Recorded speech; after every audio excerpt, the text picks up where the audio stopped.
Well, good morning, everyone, and welcome to day 2 of the Public Management Academy project presentations for cohort number 10. This is one of my favorite days of the year, and because of the amount of work and the actual gifts that you all present to us, and just like usual, PMA number 10, day 1, it did not disappoint, and so there's a little bit of pressure on day 2 to keep that momentum going. But I just want to say, on behalf of the program, thank you, everyone, for your hard work and dedication to the program and for putting together some amazing projects. I was thinking about it on the way into work today, just reflecting on the ripple effect. I guess when you put a rock into a pond and you see the ripples that go through, and I think that that's kind of what's going to happen with these projects. The state of Ohio is going to be in a much better position as far as leadership and management moving forward because of all of the hard work that you've put into this program and all the cohorts before you and all the folks that are coming after you. On that regard, on that note, thank you for raising the bar. Every single cohort that comes through, it ratchets it up a little bit, and more. And you have not failed. You have continued that tradition of a strong presentations and outstanding projects. So I'm a proud papa today to watch you all and deliver some amazing projects. I know Kat is extremely proud and honored to be part of this process too, and she's done a wonderful job of stepping in and taking over. And today is, I think, a happy day and a bitter day because it is going to be concluding our presentations, but celebrating the launch of the next phase of your leadership. I don't want to get too long-winded with that because I'll start to get emotional, but I just want to say, enjoy today. For those that are presenting, take a deep breath, relax. You've got this. Enjoy the process, enjoy the ride, and we look forward to seeing some amazing presentations. Kat, over to you. Okay, so I'm going to go ahead and share my screen. Rob, you see the program? Yes. Okay, great. Okay, everyone. So this is the program today. That was 6. Sorry, here we go. Okay, so this is the schedule for today. We're going to keep on schedule. So what that means is even if, we don't use up the entire time slotted for each project, we're going to go ahead and keep to the schedule because I know some of you have guests coming. So if that happens, what we'll do is we'll just take some breaks. Okay, so no big deal. We do have a scheduled break at 10:15 for 15 minutes. But if you were on last week, which most of you were, you know that we ended up with a little bit more time here and there. Okay, and then the other thing, just to note, I did send this program out to your emails. So PMA 10, you have this program. If you want to send it over to your guests, that would be great. In this program, you also have all of the descriptions of the program, of the projects. Okay, so if you want to have a look at that. And as far as the questions and answers, so when we are doing the project, so especially for you in the audience, if you are new and you weren't here last week, I'm going to be manning the question and answer box. So after each presentation, feel free to enter some questions in that box, and I will go ahead and field those questions and give them over to the presenter. And please do participate, okay? The questions really make the presentation part really interactive and kind of fun. And I know that the participants really enjoy those questions, and they also tend to help finalizing the project. So the other piece on that as well, as far as finalizing their projects, is that if you didn't know and you are a guest, they are also writing a written paper. So that report is going to be due in a month. And the one thing that's really going to help with that are the evaluations. So for each presentation, I am going to send out an evaluation link. We would really appreciate that everyone in the audience completes that evaluation. So what that does is it gives the presenter feedback on their project, and then possible things that they can look into, or steps moving forward, and ways for them to really finalize that written report and their plan to execute their project. Okay, so I think that's about it for me. The only other thing is if you haven't done this before, I think everybody was here last week or 2 weeks ago as far as PMA 10. But what I will do is right before you're due to present, I will pull you from the audience and promote you to a panelist. Okay, so you will be promoted to a panelist. Please keep your camera and your camera off and yourself on mute until it is the exact time for you to present, at which time I will introduce you and then we will go from there. Okay. Okay, so that being said, we are going to start at 8:30 today, and our first presenter is Diane Heyman Justice. And right now it is 8:26.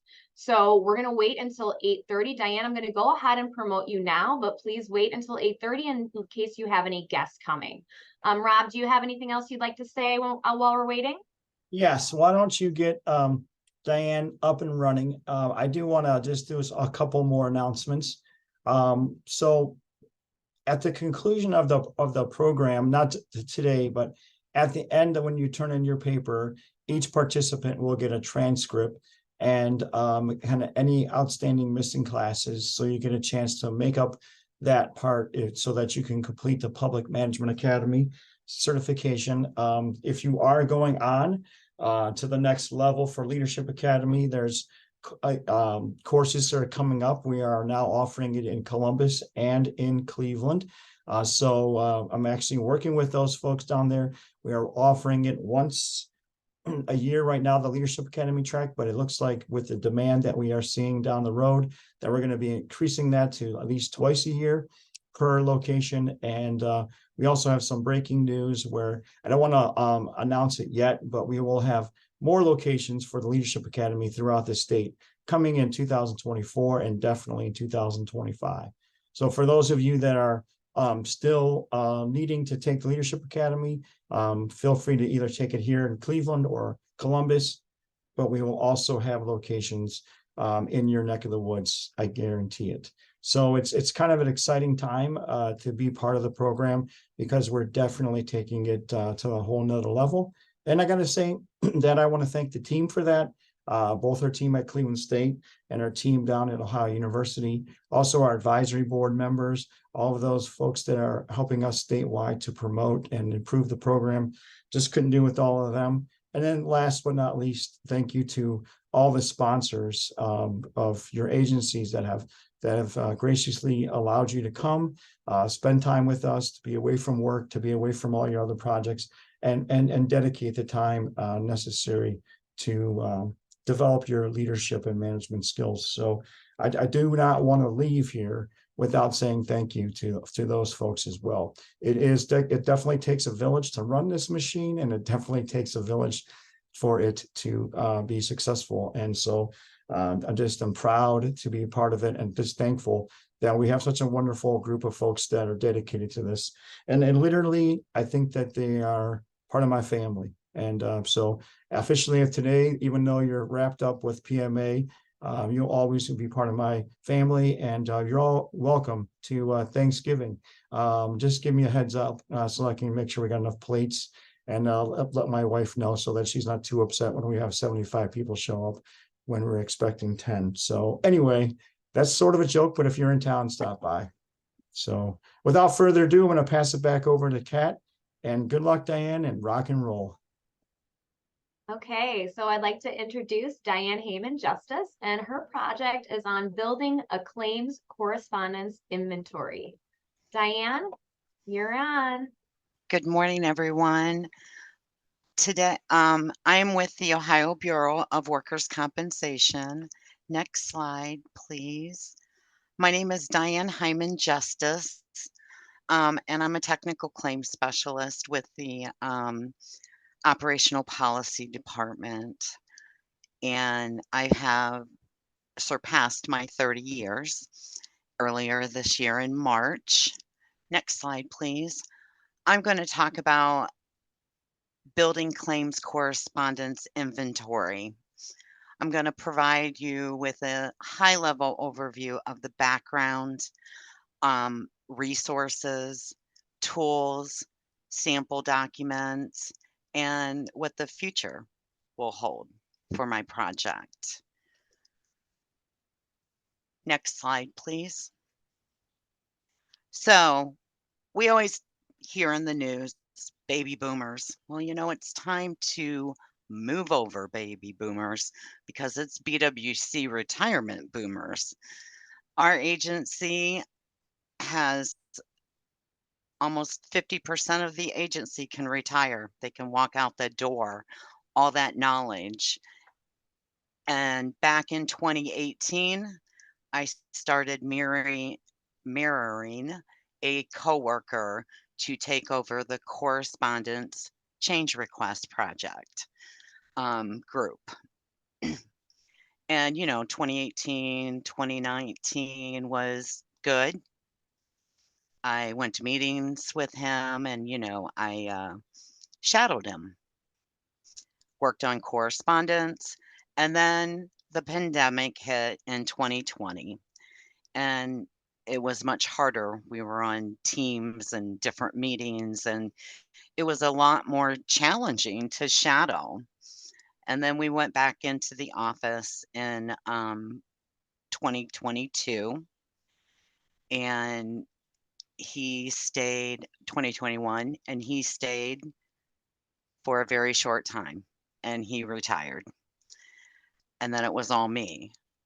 But why I say BWC retirement boomers, he wasn't the only one that retired. Lots of players at BWC retired. And what I had known as the process kind of changed because we had different players and parts in all of the different divisions. So I had to start anew and with what I knew. Next slide, please. So the correspondence change request project. Anybody can submit a change request. They can ask for a change request for our system to be changed, have something deleted, added, conform, and they can request correspondence changes. What's lacking in the correspondence, um, if a legal case comes down, Supreme Court decision that changes stuff, impacts our correspondence. And what you see on the back of the screen is the information that they submit to us for the change request. So the first thing I do is look at the request, and then I need to look at the current copy of the correspondence. And that's key because I need to know what it currently says so that I can figure out if there are going to be configuration changes, data element changes in the system, in our claims management system, and the language in the letter that needs to change, be updated. So all the players have changed. People retired. We have new people. Our resources.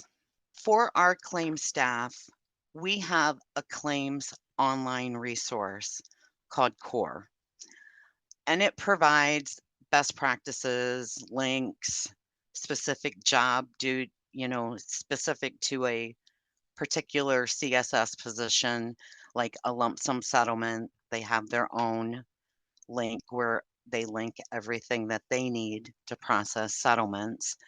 But underneath the policy, we have correspondence listed. But we only have correspondence that's listed that they need to do an ad hoc letter. Ad hoc letter is a correspondence in the claims management system that's essentially blank so that they can send it out through the system and it's documented in the system. We also have offline letters that are not able to be done in the system in Core Suite, which is the name of our claims management system. So I had to figure out how I was going to get these letters. Next slide, please. So I'm on the change request work group, and I work very closely with the business transformation team, as well as IT that handles the agency correspondence. And when I mean agency, I'm talking all all of our agency. So not just claims correspondence. They do employer correspondence, benefits payable correspondence. So all divisions. And I didn't have a current copy of the correspondence that was going out in our claims management system. So I kind of utilized my resources. I used to be a training officer and did training throughout the state for claims. Um, and I worked with the current manager as a training officer. So I reached out to the training manager and said, "Hey, could you give me access to the training database so that I could recreate the letters that are going out in the system?" And he was happy to do so, and I'm so appreciative. But that in itself had its own issues. You know, they had the database hasn't been updated since January of 2021. So if correspondence changes came in after January of 2021, I wasn't pulling up the most accurate correspondence. Next slide, please. So I utilize a lot of tools. I utilize my manager. I utilized the business transformation team. I utilized IT as well as training. And I love my SWOT analysis that you can see. I mean, I did others, but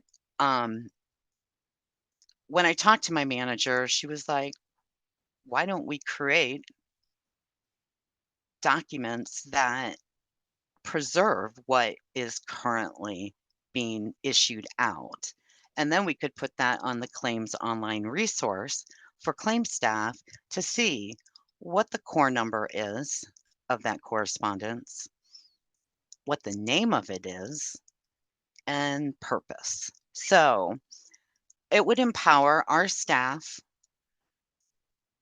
to know what is being mailed out and assist with onboarding for new hires coming into the agency.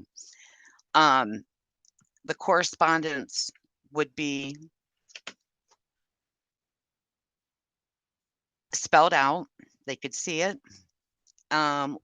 We'll also be able to identify the last time that the correspondence was reviewed or changed.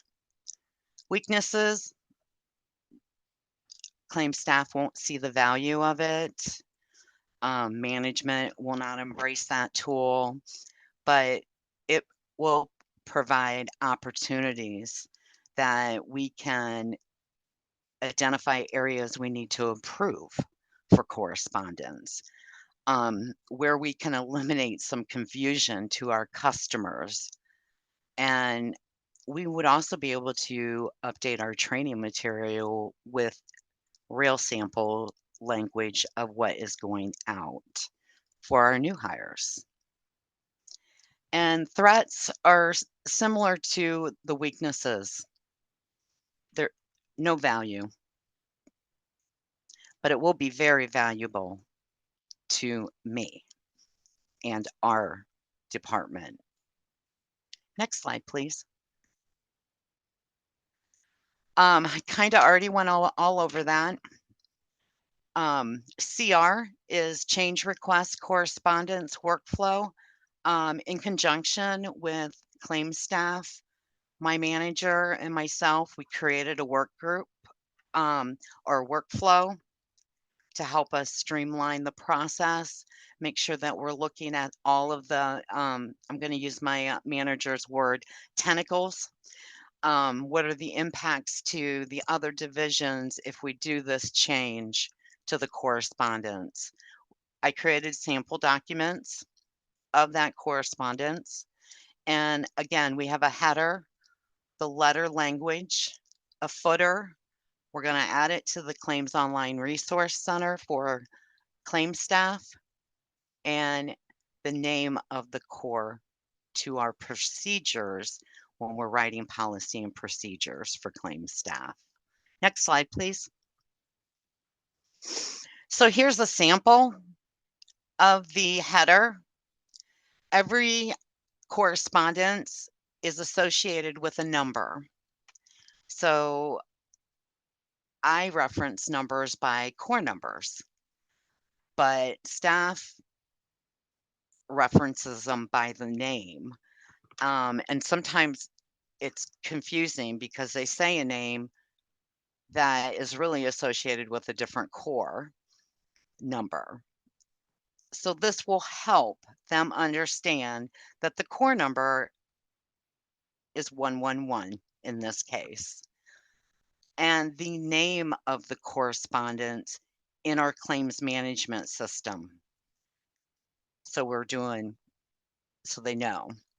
It gives them the purpose, how it's sent, whether it's manual, if in this case it's systematically mailed out when the claim number is assigned in our claims management system, if there are any attachments that go out with that correspondence, and who it's addressed to and copied to. Next slide, please. So this is a sample of the letter verbiage that goes out for the initial insured notification. Insured initial notification.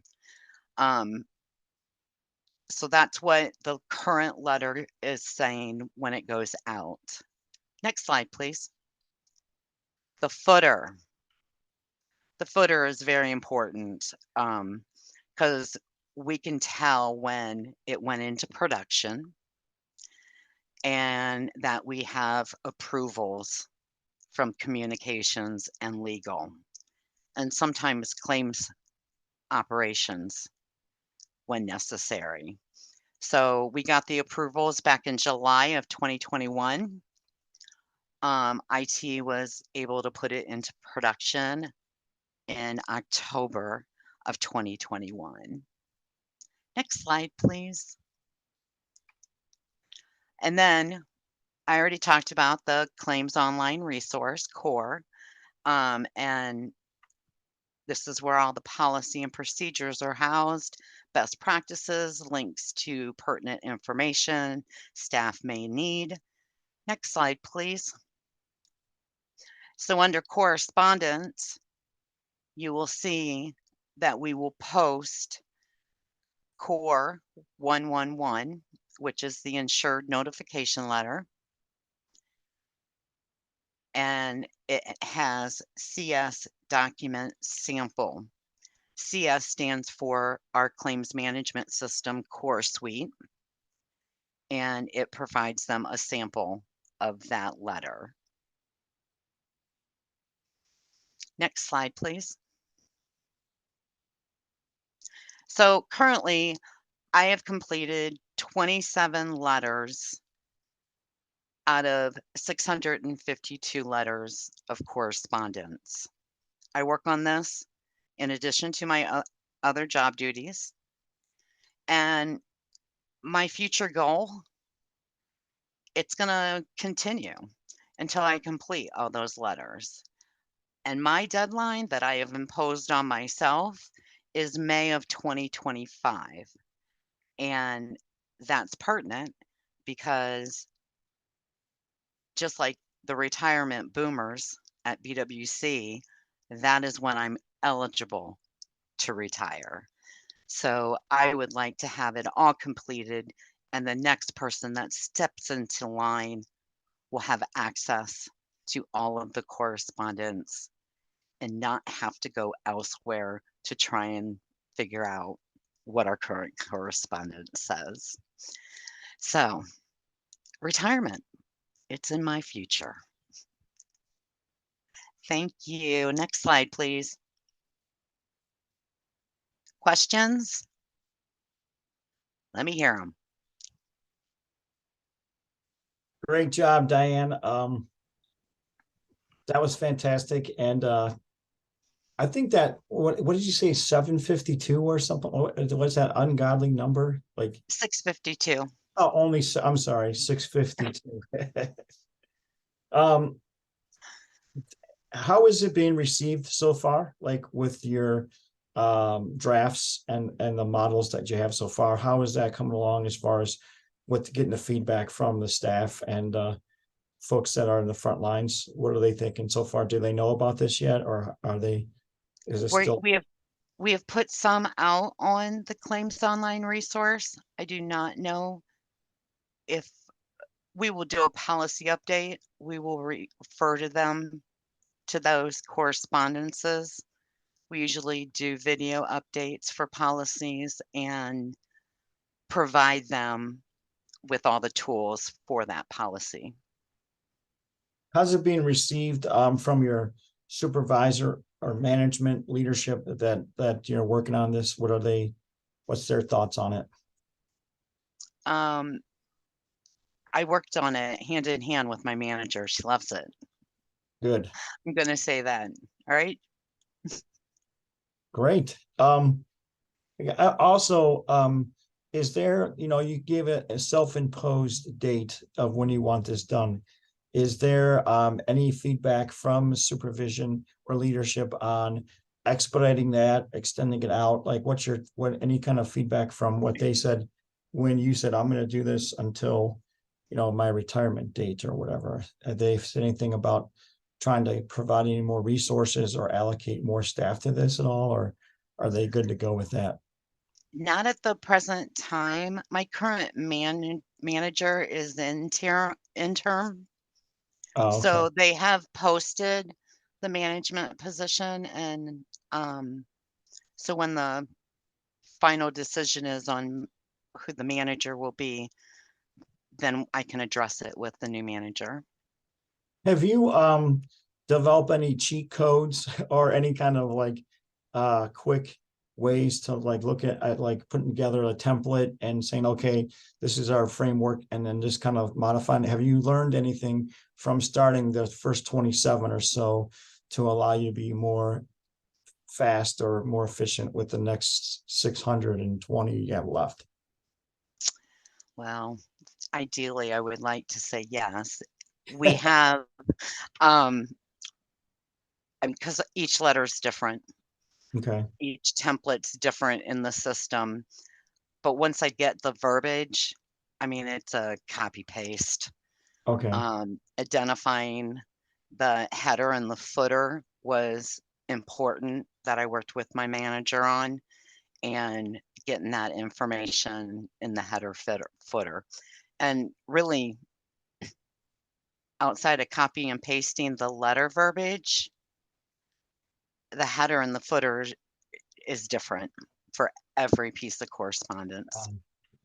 Okay, so there's a lot of technical things that you have to do manually that you can't just like automate, and I see. Correct. Yes. And Yeah. my last question before I turn it over to Kat is, there's a lot of new software that's out there now, like Chat GBT, and I think there's a Dragon app and all this other stuff. Have you looked into or given any consideration to finding tools like those type of platforms that might like artificial intelligence that create that type of language model that would help you to put some of these together as you move forward? I am looking into different avenues that may be able to assist in that regard, and I can just punch the information into it and have it create the sample document. Okay. I haven't found anything that is really a good fit yet, but it is being looked at. And I do have one more comment before, I'm sorry, Kat, I thought I was done, but these ideas just keep popping in my head. Most of them are stupid, so just bear with me. But I had one more. Diane, have you ever thought about tapping into a local intern or tapping into a local university or college in your area to see if you can bring a college student in to help you with this as a way of onboarding them into the institution, but also getting an extra set of eyes and hands to help you put these together? Is that an option for you? I do not know, but when the new manager is hired, it is something that is on my list to propose. Perfect. All right, I'm done. Kat, it's over to you. Great job, Diane. You're welcome. Kat, before you say anything, Tasia indicated that the Q&A is disabled. The Q&A is open. Tasia, you might be trying to chat. The chat is disabled. So if you look along the bottom of the screen, you should be able to see something that actually says Q&A. So I have several questions and comments in there, Tasia. So it's definitely open. If you're trying to chat, then that is disabled right now. Okay, so let's see here. Diane, first of all, thank you so much. That was a great job. And I'm sorry for the technical difficulties. I know that can be really stressful. So no worries on that. I'm glad we remedied it and you were still able to present. Sharon says, awesome job, Diane. And then Felicia Hale asks, how long are these letters? 1 to 2 pages, 6 pages? How long? Good question, Felicia. Most of our letters are 1 to 2 pages. There's very few that I don't think there are any up to 6 pages. So they're 1 to 2 pages most often. Thanks, Diane. Let's see. Brandon Freeman asks, what's the feedback from your peers on the new trainings? Do they find them more helpful? The more information that we can empower staff with is always helpful. And training likes the sample letters that they can in the future include in their training material. Thank you, Diane. And then finally, we have a comment from Adrian Sheffer. Adrian says, good job. I like how you included both the number and the name so everyone can work with what is familiar to them. And so Thank with you. that, Diane, we're going to conclude your part of today. We're going to be back on at 9:05 for Barbara Cartwright's presentation. So 9:05. Okay, in the meantime, Barbara, I'm going to go ahead and promote you to panelist. Diane, I'm going to move you back down into the audience. Barbara, once you move into panelist, please keep your camera off and yourself on mute until 9:05, and then I will announce you. Everyone else that's in the audience, please make sure you are filling out the evaluations. They are extremely helpful for the presenters. Thanks so much, everyone. We'll see you back in a few minutes. Okay, we're back. So for our next presenter, we have a guest. So she's not in PMA 10, she was in PMA 8. So decided to do her project presentation with us. So welcome, Barbara. So Barbara Cartwright is from the Ohio Department of Opportunities for Ohioans with Disabilities. Her project is Self-Care, the Foundation of Excellence in Customer Service. Welcome, Barbara. If you can just make sure you have your mute off, I can see you, and then we'll make sure that screen sharing is good to go. Well, good morning. I'm Barbara Cartwright with the Rehabilitation Services Commission, and I want to share a little bit about the project that I've selected and give you some background on that. With working with opportunities for Ohioans with disabilities, we serve individuals that have a disability to help them in one of 3 ways. To help them with reference to preparing for employment, obtaining employment, and even being promoted within employment. So that's kind of a little background about what we do as an organization. So with the presentation, some of the challenges that were presented was this whole idea of solving a problem or enhancing a process or improving efficiency. I began to think about, okay, well, what are some of the ways that this project might be able to help my colleagues and my organization just generally? And one of the common denominators in terms of looking at um, a service that I might be able to assist my colleagues in was this whole idea of customer service, because customer service is a performance evaluation for every um, every employee. So whether you work in administration or you work in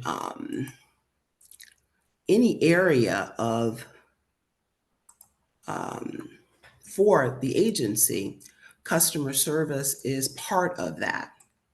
So what I've endeavored to do is to look at customer service um, with reference to how we serve the folks of the great state of Ohio.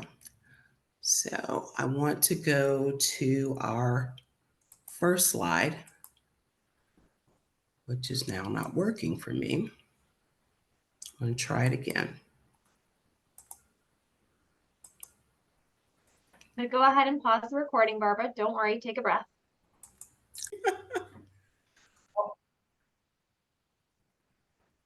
Okay, so all that we're experiencing will be apropos as we continue in the presentation. So this whole idea of the aspect of customer service being part of a universal performance measure. So when I began to look at that, it's like, but how is that so? Because if customer service is going to be a universal performance measure, it brings up all these questions. And all these questions come up because, well, we have folks that are working caseloads that are well beyond capacity. Typically, you would work with anywhere between 60, maybe at the top, the max 80 participants. But we have folks, in speaking with my colleagues and supervisors in our areas, we have folks that have up to 117 cases. But customer service is a universal performance measure. Even our vendors, our services are purchased through an authorization, and we procure services for individuals with disabilities. So we're working with these third parties that we call vendors or community rehab partners. Our community rehab partners are saying, hey, wait, we can't even take any more referrals. But customer service is a universal performance measure.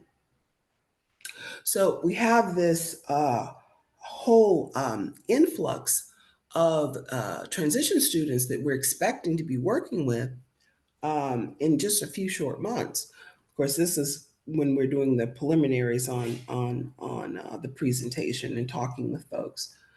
And so we can expect from most of the schools that we're serving to get anywhere between 65 and 100 referrals. Where are we going to put these people? So it just becomes a universal problem for all of us, a problem or an opportunity. It depends on how you look at it. So, what was this whole idea of working with individuals and helping individuals and advocating for individuals and all of this? It becomes more like a bull ride. And you say, well, now we're bull riding? Well, yeah. When you give people that analogy at work, they kind of giggle a little bit, but let's look at some of the parallels.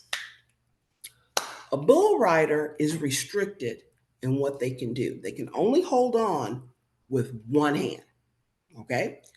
If the other hand touches the bull in any way, you are disqualified. And like the job, it's time sensitive. You only have 8 seconds. And 8 seconds is not a whole lot of time. So it's time restrictive. You only have a certain window in which to get things done. And you have a lot of things to get done. And so when you think about it, working becomes more and more like a bull ride. And you don't know where that bull's going. You're riding, you're doing the best you can. So what happens is we come to work every day, we get on, we have the courage to get on the bull, and we hold on to that bull as tight as we can for as long as we can. And that becomes the job. Day after day after day, we're bull riding. And so as I began to research this whole idea of customer service, but how are we going to take care of ourselves? We have to take care of ourselves. As you can see, our bull rider is a pretty fit person. And so he's got to take care of himself if he's going to ride that bull. Because so much of riding a bull, kind of like riding a motorcycle, it's all in the legs. But all of that is stress inducing because you don't know where that animal's going to take you. And you want to make sure he's going to take you safely. So that is how I arrived at self-care and some best practices as we prepare for this journey, because we're on a road. And one of the great truths of that road is that life is difficult. So we're not only riding bulls at work, we're riding bulls in our relationships. We're riding bulls as parents, as spouses, as neighbors. You know, we're constantly in a situation where we can't control. We're just holding on and trying to do the best we can for as long as we can. And so with that in mind, we began to put together, well, let's look at this whole concept of self-care. So self-care, there are a couple of definitions out there, but the two that I like define self-care as the practice of taking an active role in protecting one's own well-being. And some of the words I underline in that definition are that it is a practice, so there's action involved, and that you are protecting yourself. In customer service, the whole focus is on what you're doing, how you're advocating, how you're helping somebody else. But self-care gives you the opportunity to take care of yourself, because you can't take care of anybody else until you take care of yourself. There's another definition that says that self-care is the practice of taking action to preserve or improve one's own health.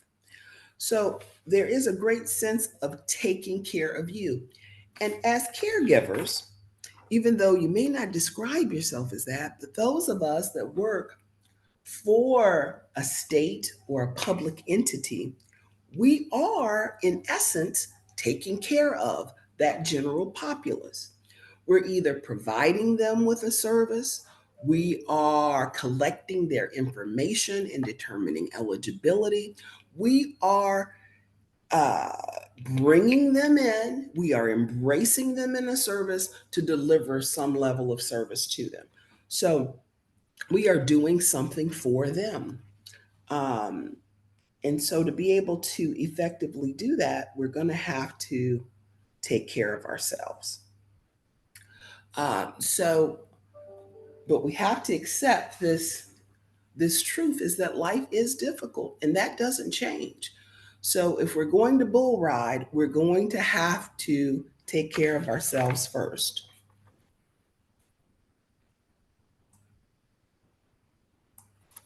So I just want to share a few of those self-care practices. And one of them is that I found that I wanted to add was that expressing your feelings. And you know, so often, especially if you're on the phone with somebody who's just, you know, sometimes we take all that in, but we never release it. So it's important to talk about and be expressive about feelings.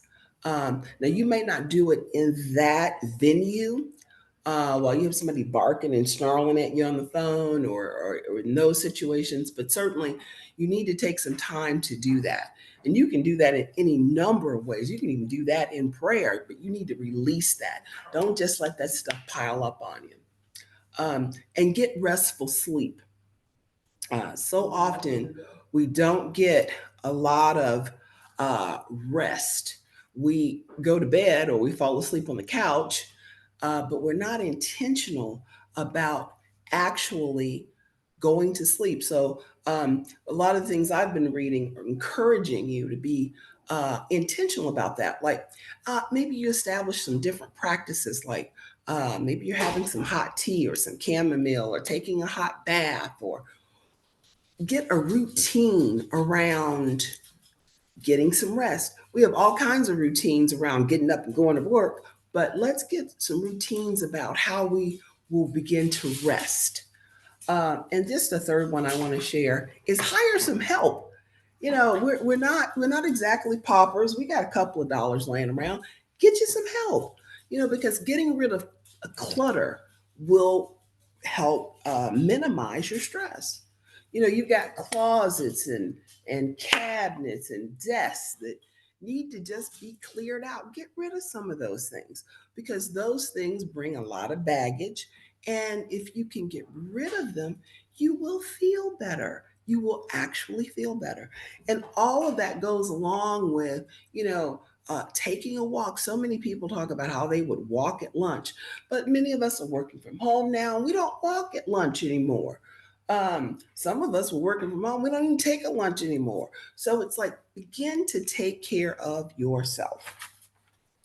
So I wanted to share a couple of those suggestions with you, and then move on to kind of how we're rolling this out at our offices. Um, I began with just kind of talking with my direct supervisor about this whole concept and sharing it with our team. And from there, what we'd like to do is to make this whole self care process um, part of our training. You know, we get lots of training on policy and procedure, and this is how you do this, and don't do that, and do this, and do this, and do this in a different way.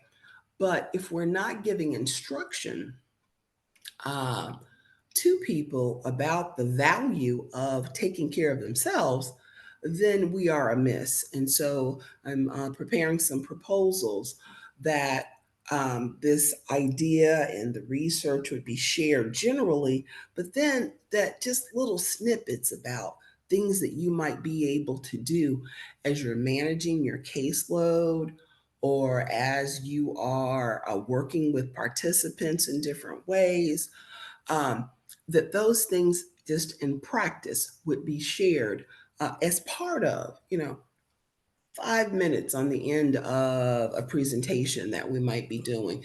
Make that part of and incorporate it in just how we generally share information with our staff. And then sharing that with our DAG. We have something called the DAG, which is our Directors Advisory Group. So sharing that with those thinkers at 100,000 feet, because the expectations, they don't change. They're only increasing. And so we really need to be able to, we're in a better position to equip our staff to take care of the folks of the great state of Ohio, if we are encouraging them to take care of themselves. We've had too many situations, and we're still having situations where we're hiring people, but within a week they're out the door because the demands are so great. So um, that's the piece that I wanted to share with you about self care. And if you're on the front line, or if you're supervising folks on the front line, please encourage them to take care of themselves, because if they don't take care of themselves, you have the increases in terms of people calling off, the increases in people taking leave, so on and so forth. Any questions? Thank you, Barbara. Thanks, Mhm. Barbara. Yeah, so I have a few thoughts on this. First of all, when we're at church, I'm not trying to start preaching here, but our pastor taught us something during COVID called EGR. And so it was extra grace required. And I know Ah, that's a churchy thing, but it just seems like the world is spinning on a different axis right now. You got the great resignation, you got the baby boomers retirement, you got a lot more, like you said, about your increased volume there as far as the caseload for all of your workers. And then just the stress that they have on an individual basis and personal, basis and in their career. I have heard about the quiet quitting. I've heard all those things about people just saying, I can't do this anymore, being stressed out. We have a mental health day now. They add it into one of our benefits package. They actually have a mental health day just to kind of take a break. And in my team, try to keep it light and fresh and kind of keep everybody just kind of at ease, even though it's still kind of crazy, but taking breaks and having fun while you're at it. One of my questions is, first of all, so self-care is an amazing, I think it's a topic that's coming up more and more. Do you have specific activities in mind, or is there training, like you mentioned training, is there some things you're thinking about doing as far as the self-care aspect of that? well, what we want to do is to kind of give like an overview of why it's important. And then what I have shared with my team so far is one of the assessment questions. And it's really brief. We have two assessment questions. The first assessment question is, when was the last time you felt really good? Mhm, And then the second follow up to that is, and what were you doing for you at that time? mhm. Mhm. Hey, And so I have shared those two questions with my team, and the answers are really surprising. I mean, people were just doing just simple things. Like I gave the example of just walking. It was just something they were intentional about doing. yeah. Um, and that how they can feel so much better. But we have to be, I think, when you're geared for this work, where you're so accustomed to serving other people, you have to be reminded that it's okay to take care of you. Mhm. I think it's Um, you have to be reminded of that. And you forget because we're just like I said, like the bull rider, we're in line. It's like Cartwright, you're up. You get on and you ride, and then you're glad you survived it, and then you go and you get back in line because you've got to ride again.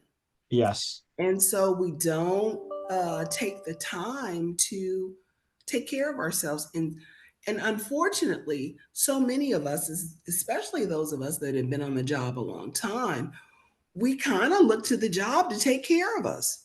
And it's Right. like the job is not going to take care of you. You may have to put some brakes on the job because Right. the job is going to continue to demand. It's like crying babies in a room. The job continues to demand what it needs. Right. Yeah. Yeah, that doesn't change. So I have a couple more thoughts on this. Okay. What's the leadership? So you said your supervisor was pretty supportive of this. Yes, my supervisor is in line, and in terms of putting the proposal together, I am looking to her to help in terms of presenting it to our area manager. And Okay. then we could kind of cover the southeast. I'm down here in the back of the holler, and then see how we can roll it forward. Mhm. Um, I'm also a member of the DAG, so I'll be asking to present it, at least share it at the next DAG meeting in November. Okay, great. One Mhm. other thing that popped in my head when you were presenting, you mentioned that there's a lot of folks that are you all remote, or are you like working remotely, or is there like a call center or like an office that most people gather? I mean, or is it a mixed bag? Well, it's the mixed bag. It's that hybrid. Our hybrid looks like 3 days at home in your home office, and then 2 days out in the community. Okay. I predominantly serve schools, so I'm in a school or at a DD board. Okay.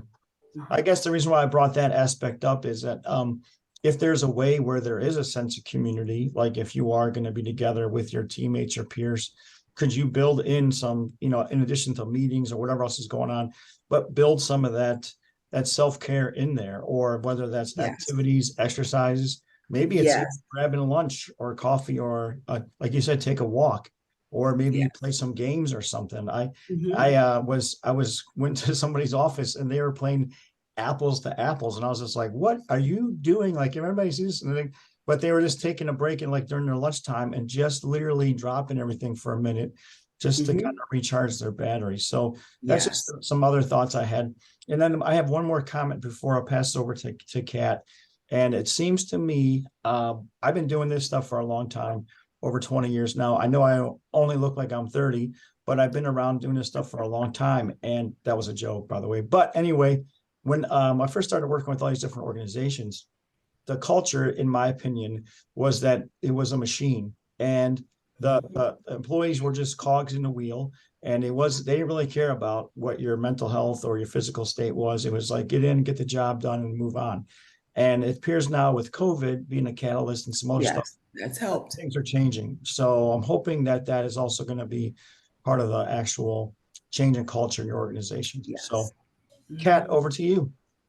Okay, thank you, Barbara. Excellent job.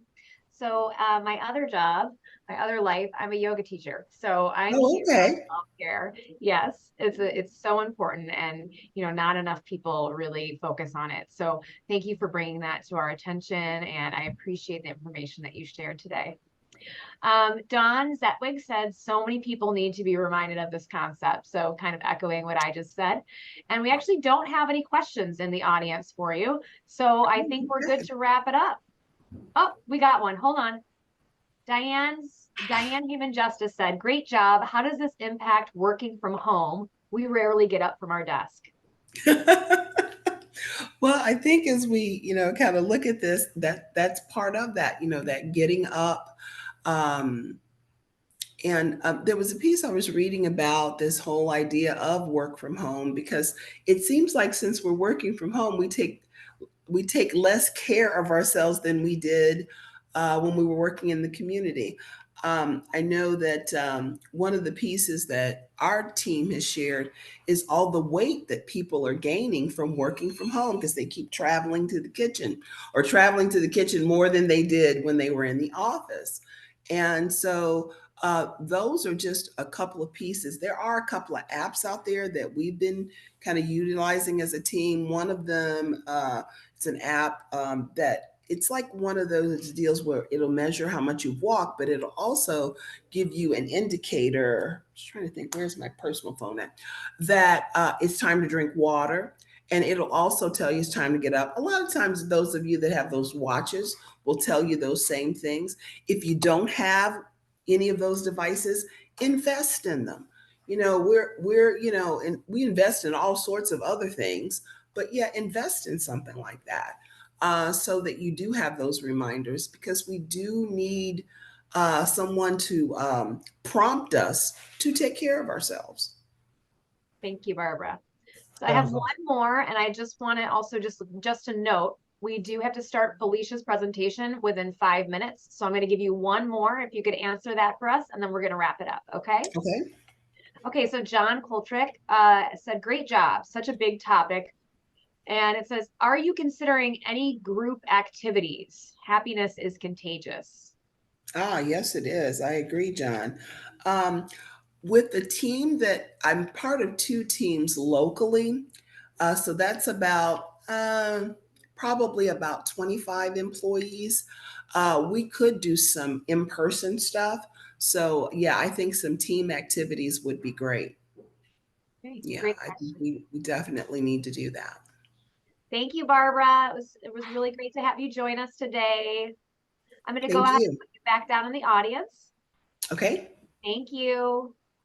And next up is going to be Felicia Hale. Felicia is from the Public Utilities Commission of Ohio, and her project today is on the annual report user guide.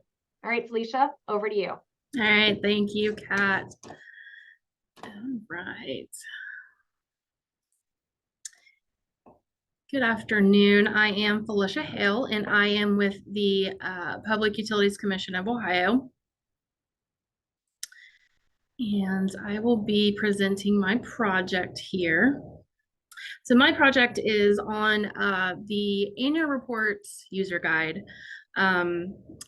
As we flip through this slideshow, you will see various slides on what is an annual report, what we hope to gain from creating this user guide, and kind of the reason why behind this project. First off, I'm going to start with a video about the Public Utilities Commission, just for a little bit of background, kind of get to know who we are, how we operate, and what we do.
All right.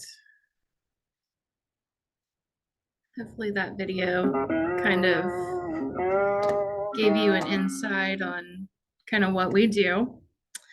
So this brings us to the 5 whys. Who are we? We are the Public Utilities Commission of Ohio. This process also affects the Ohio Consumers Council, known as the OCC, and our regulated entities. What is our annual reports? We'll dive into that later so you kind of get a better understanding of what those are. When these are due annually, where on our website known as the PUCO community, and why. So this funds the PUCO and the OCC. All right, so this is just kind of a good to know, just to follow through the rest of the presentation. The PUCO's fiscal year 2024 budget is $80.2 million. This is a 1% decrease from fiscal year 2023. So kind of how this process starts and works is the Ohio State Legislature drafts the annual report laws. Most of these laws are in the Ohio Revised Code. I have listed some. These are the main ones that we reference. So then the PUCO enforces these laws onto our regulated entities to file this annual report. And then once we get the annual report information, we share that with the OCC so that these entities do not have to file 2 annual reports. Who needs to file an annual report? So basically each jurisdictional regulated entity that has an active PUCO certificate. So for these folks to be able to do business in the state of Ohio, they file an application with the PUCO. That application is reviewed, and if they have everything they need, their I's are dotted, T's are crossed, they are approved for certification. Most certificates are renewed every 2 years. So basically anybody who holds that active certificate has to file an annual report with us. We regulate electric companies, railroads, ferry boats, heating and cooling, sewer, telephone, gas pipeline. It's a multitude of industries that we deal with. What is an annual report? So an annual report is basically data that these regulated entities are submitting to us. They are submitting their numbers. And the most important number that we're looking at is the interstate gross revenue. So once we get those numbers, we kind of take the annual reports, use it as the mechanism for calculating a fiscal assessment, which goes out to each entity. So once they pay that assessment, it comes back into the PUCO, and that's how the PUCO and the OCC are funded. It's a part of how we are both funded. So the annual reports are due annually, but the companies are reporting on the previous year's interstate gross revenue. And then down here at the bottom, it's just kind of reiterating that the companies do not have to file an annual report separately with the OCC. We send them that data, and how the OCC is also funded through this same assessment based on a section of the Ohio Revised Code. So this brings us to annual report amendments. What is an amendment? Basically a change or addition to a document. In this case, we are talking about the PUCO's annual report. In the case of the annual reports, typically the amendment requests that we get, they are editing their interstate gross revenue. Sometimes they're editing that field to put in a higher number. Sometimes folks just fat finger a number and they realize it and they go back in just to edit it. So last year we had 9 total amendment requests. It's kind of high. I feel like that's the highest number we've had. So far this year we've had 1. And I pulled an example. So a gas company asked to make an amendment, and they had originally reported $10,154,950 as their interstate gross revenue. They were granted the amendment request, and they fixed their number to make it $10,977,251. So in this case, it was an increase.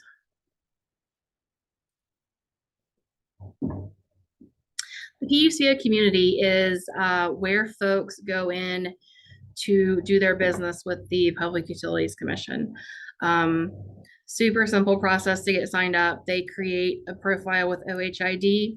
There's like an app store. They go in and find the PUCO community app, click in there, give us some information, and then they have access, and they can see all of their company's information, their certificates, invoices, and file their annual reports with us. And this is basically the annual reports and assessment process. It's very detailed, definitely lengthy. We usually spend all year doing some type of annual report duty. So we begin the process around January, February. Folks can start filing towards the end of February, beginning of March. The deadline is always the end of April. It just depends, the last day of April, what day it falls on. If it's a weekend, it's usually the business day prior to that weekend. And then July, August, we are issuing entries, closing the filing window, assessing any penalties for folks that didn't file. May, we're starting to send out the assessments. And then October, November is the final assessments that we send out. We do send out 2 separate assessments. Some folks that have the larger bills, we do send them what we call a spring assessment. It just kind of gives them a chance to break up that larger payment. So they can pay us by May 15th and then again by November 1st. And then December, January, again, we're wrapping up one filing year and going into another. And this is a chart of our total annual report interstate gross revenue that we've collected over the past 3 years. As you can see, it is significantly high. 2022, we're looking at a little over 23 billion. 2021 was lower. We're looking at about 21 billion. And then 2020, we're back in that 23 billion range. So this is just a kind of a snapshot of what these regulated entities are, reporting to us.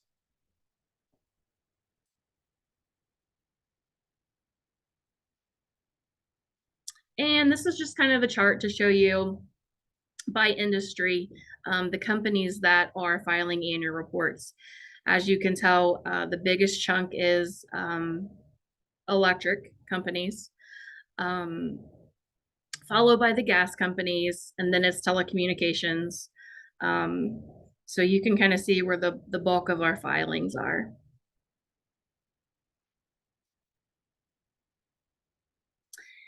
In the next few slides, I just took a few snippets of the actual annual report that is being filed by these regulated entities.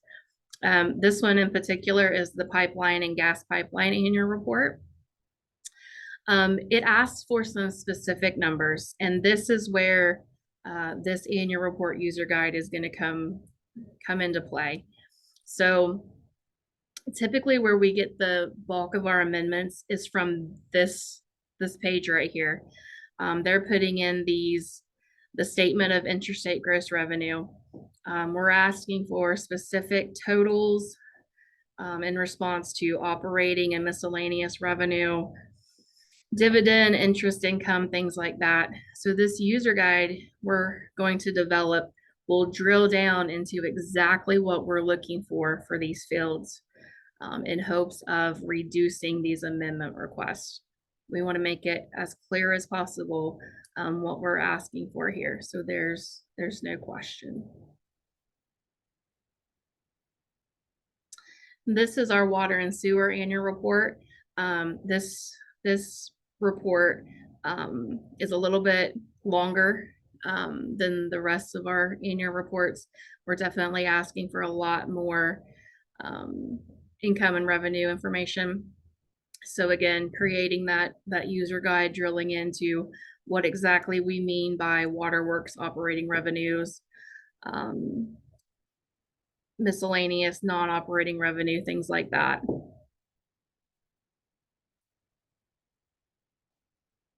And this is our railroad annual report. 2 lines. This one's fairly simple, straightforward. But again, we're going to put that user guide out there and let them know exactly what we mean by the interstate railway operating revenue and the other revenue, gains from disposition of property, operating, things like that. And this is a snippet of our telecommunications annual report. Again, it's not too long. We're asking for 3 lines, but again, we want to ensure that the companies know exactly what we're asking from them.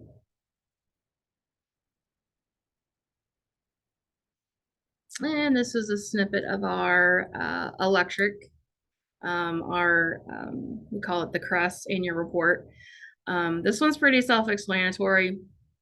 It's broken up into residential, commercial, industrial, and other, and then any fees and commissions. The biggest hang up here is folks not knowing the difference between the generation suppliers taking title to power and brokers and aggregators. So on this one, we're going to be sure to spell out the difference between those so that folks know which line they need to fill out. And this is our gas annual report.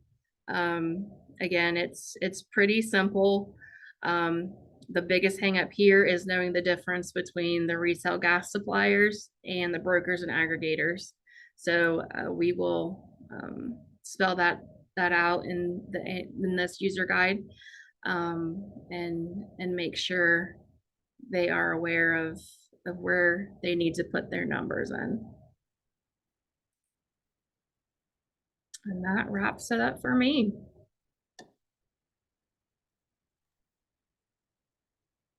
Wow. That was great, Felicia. Extremely thorough. Thank you so much. Thank you. Yeah, it was awesome. Rob, do you have some comments? I'm sure you do.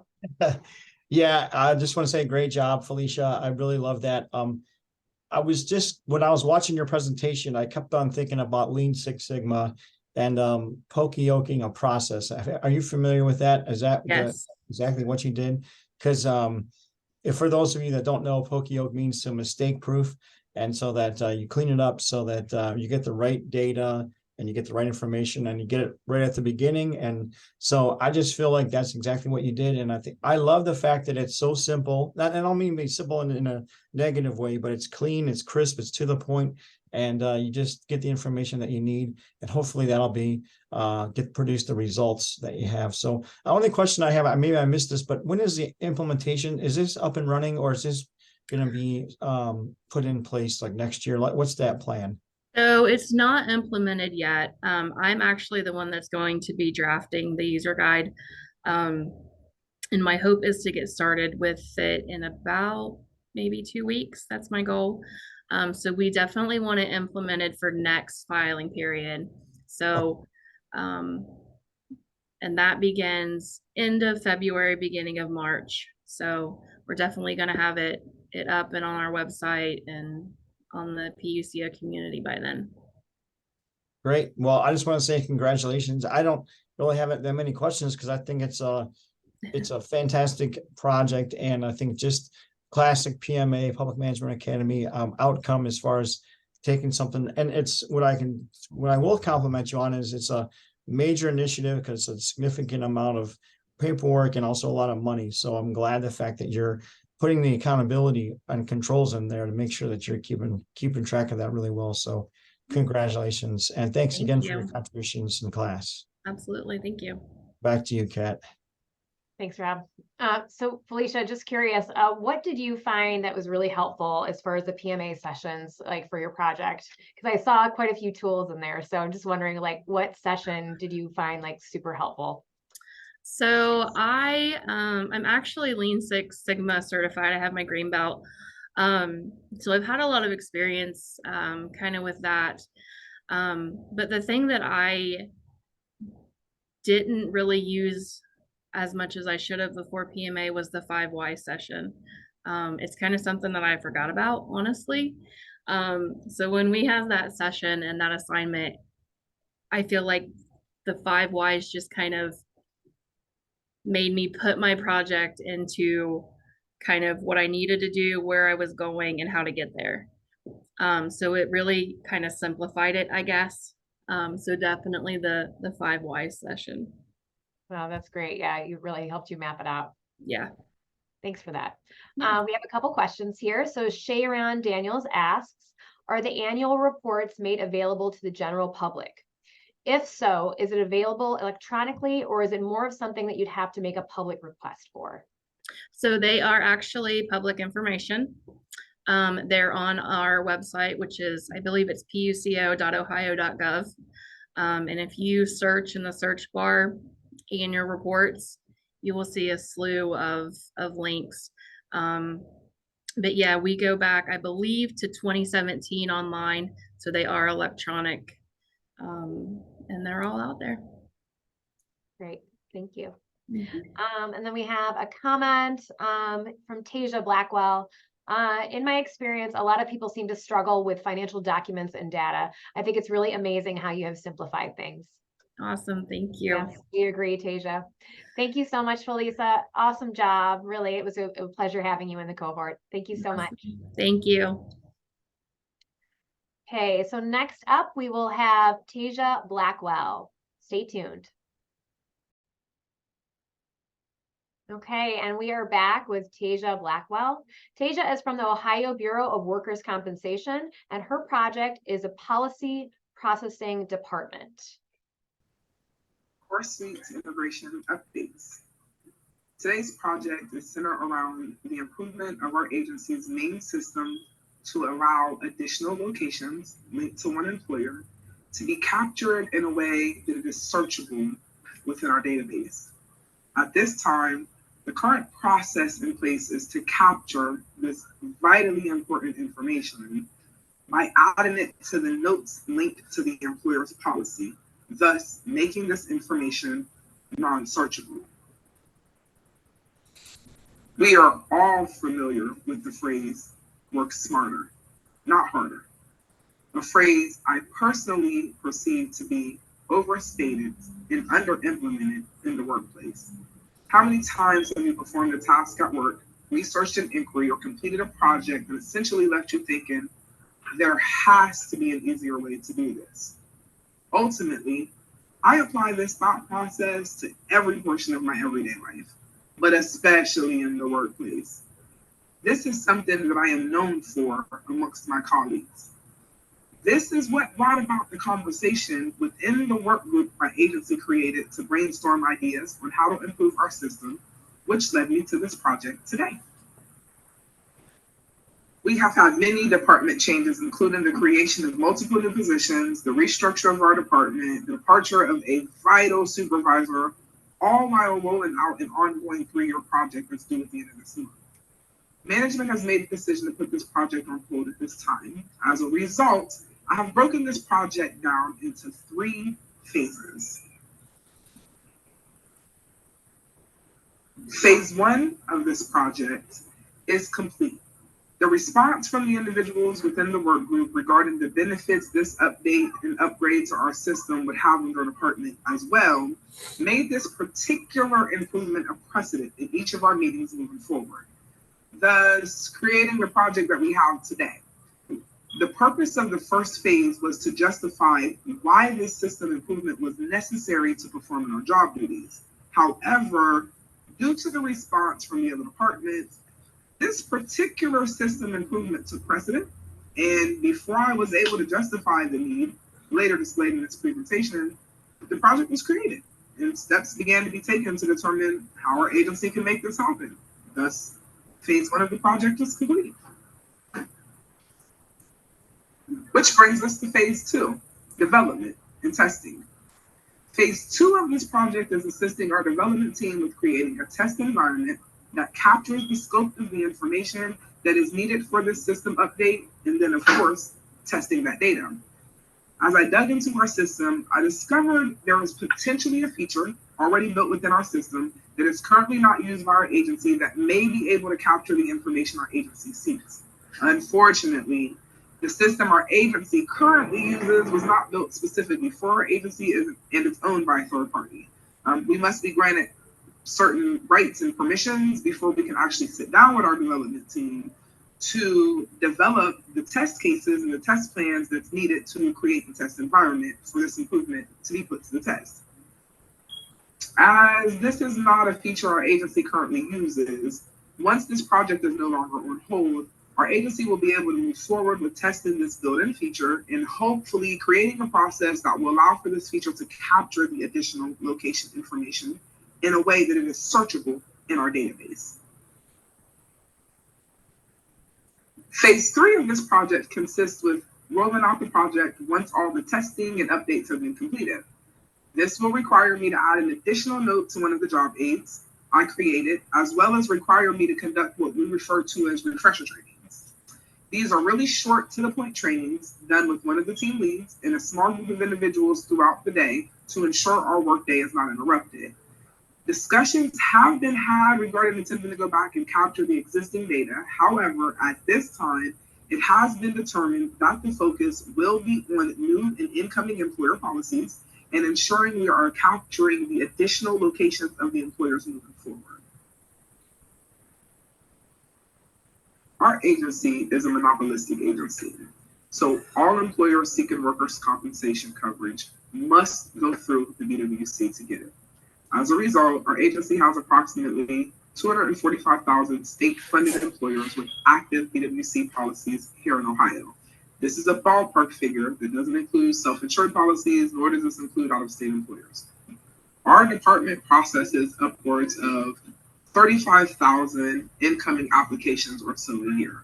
When discussed with our combine consultant, I was advised that around 1/3 of the policies that are issued and sent to the combine unit for review are rescinded as the employer already had an existing policy. I was unable to obtain a ballpark figure regarding how many of those are due to the inability to search the additional locations for the purpose of this project, in large part because the information is not capturable in our system.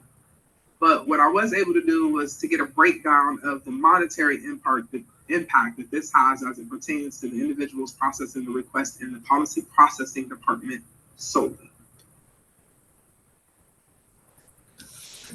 I'm not even gonna lie to you guys. This is the part of the project where I got a bit discouraged. As I began to break the numbers down, I realized for a $20+ billion entity who was funded by services rendered to the public, these numbers are what I initially believed to be insignificant impacts on the agency at best. Recently, our agency completed a time study which provided an average processing time for each application process in our department. It was determined, on average, it takes 1 hour to complete an application. Each individual is required to complete 40 applications a month, equating to 480 applications per year, with roughly 900 applications a year being rescinded. Taking into consideration the average salary of the individuals in these positions, our agency is losing $22,500 a year by not including our current system. This is solely in our department as it pertains to our processes. What I failed to take into consideration when I ran the numbers was that during the work group, it was strongly expressed by upwards of 4 different departments that this limitation in our system is impacting multiple departments in multiple ways. While $22,500 a year may not seem like much to a $20+ billion entity, when you start including the various departments impacted by this issue, and you total those figures over a significant amount of time, talking year after year after year after year here, the impact begins to become substantial. Phase 1 of this project, the portion of the project I convinced myself would be the hardest, was probably the easiest.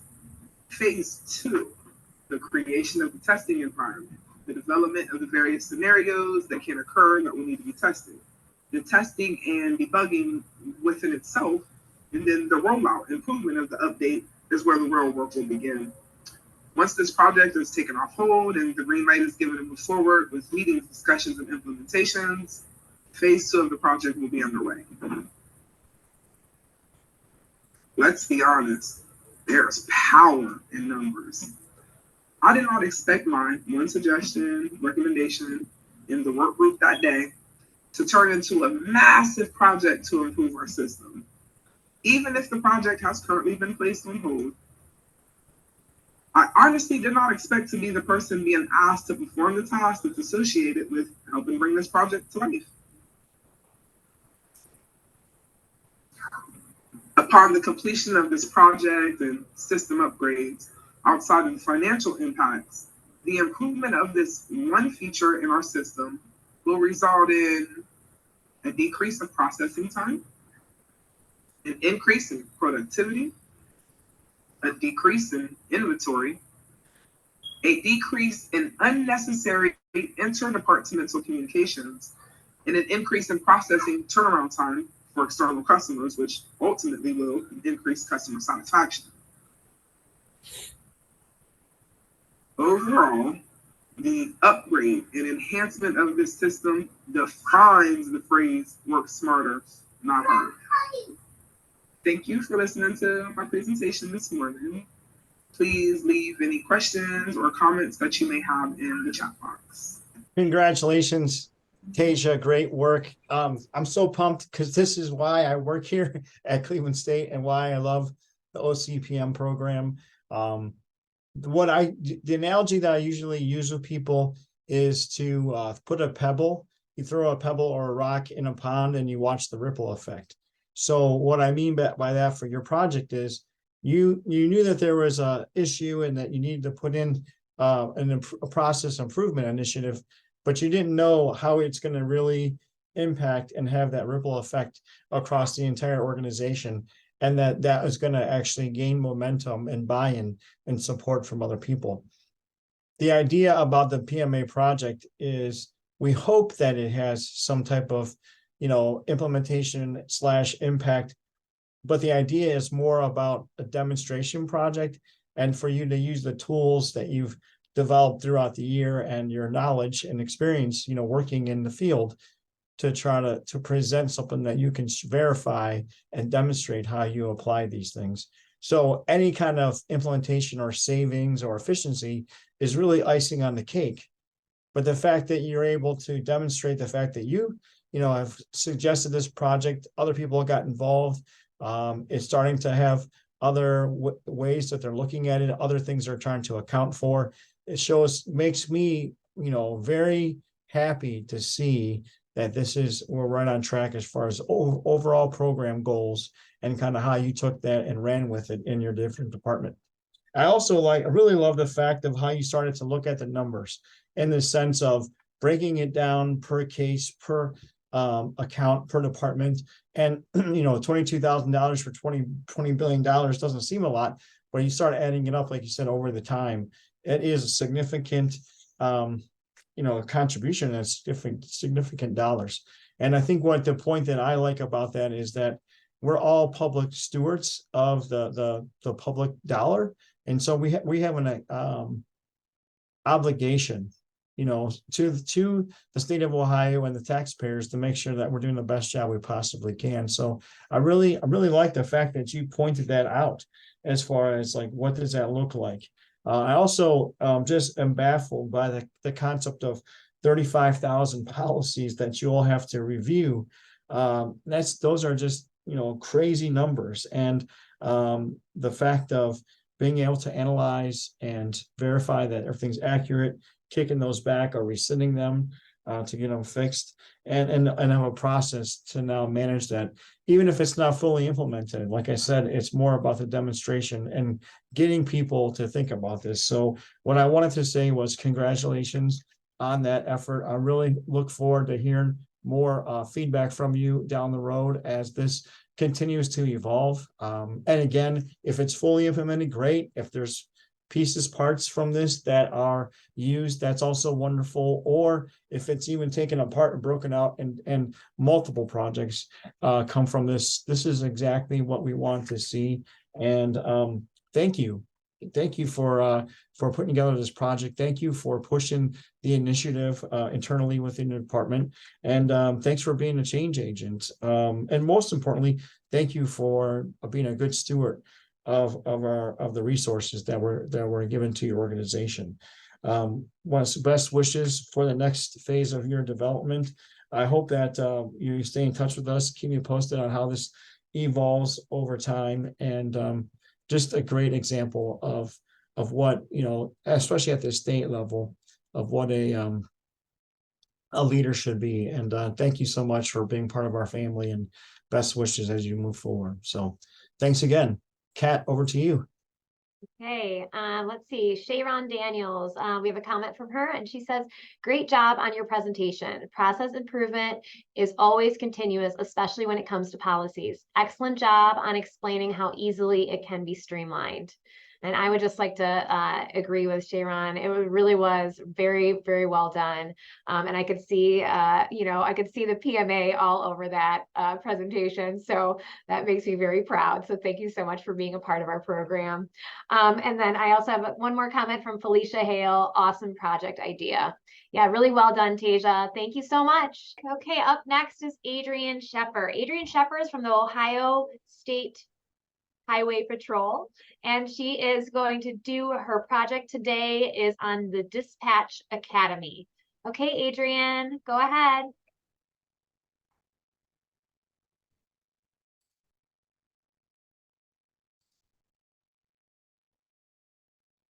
Are you able to see my screen? Let's see. I cannot see anything yet. I Oh, can see it. I can see it. Yeah, we can see it. Okay, I can see it. You're a little bit echoey though. Can you talk again for me? Am I still echoing? Oh, that's better. Let's give it a try, okay? Okay. So my name is Adrienne Sheffer. I am the CAD or Computer Aided Dispatch Administrator for the Ohio State Highway Patrol. I have been with the patrol for just over 21 years, with over 23 years total state service. And you'll notice that my first slide here is a different topic than my original project.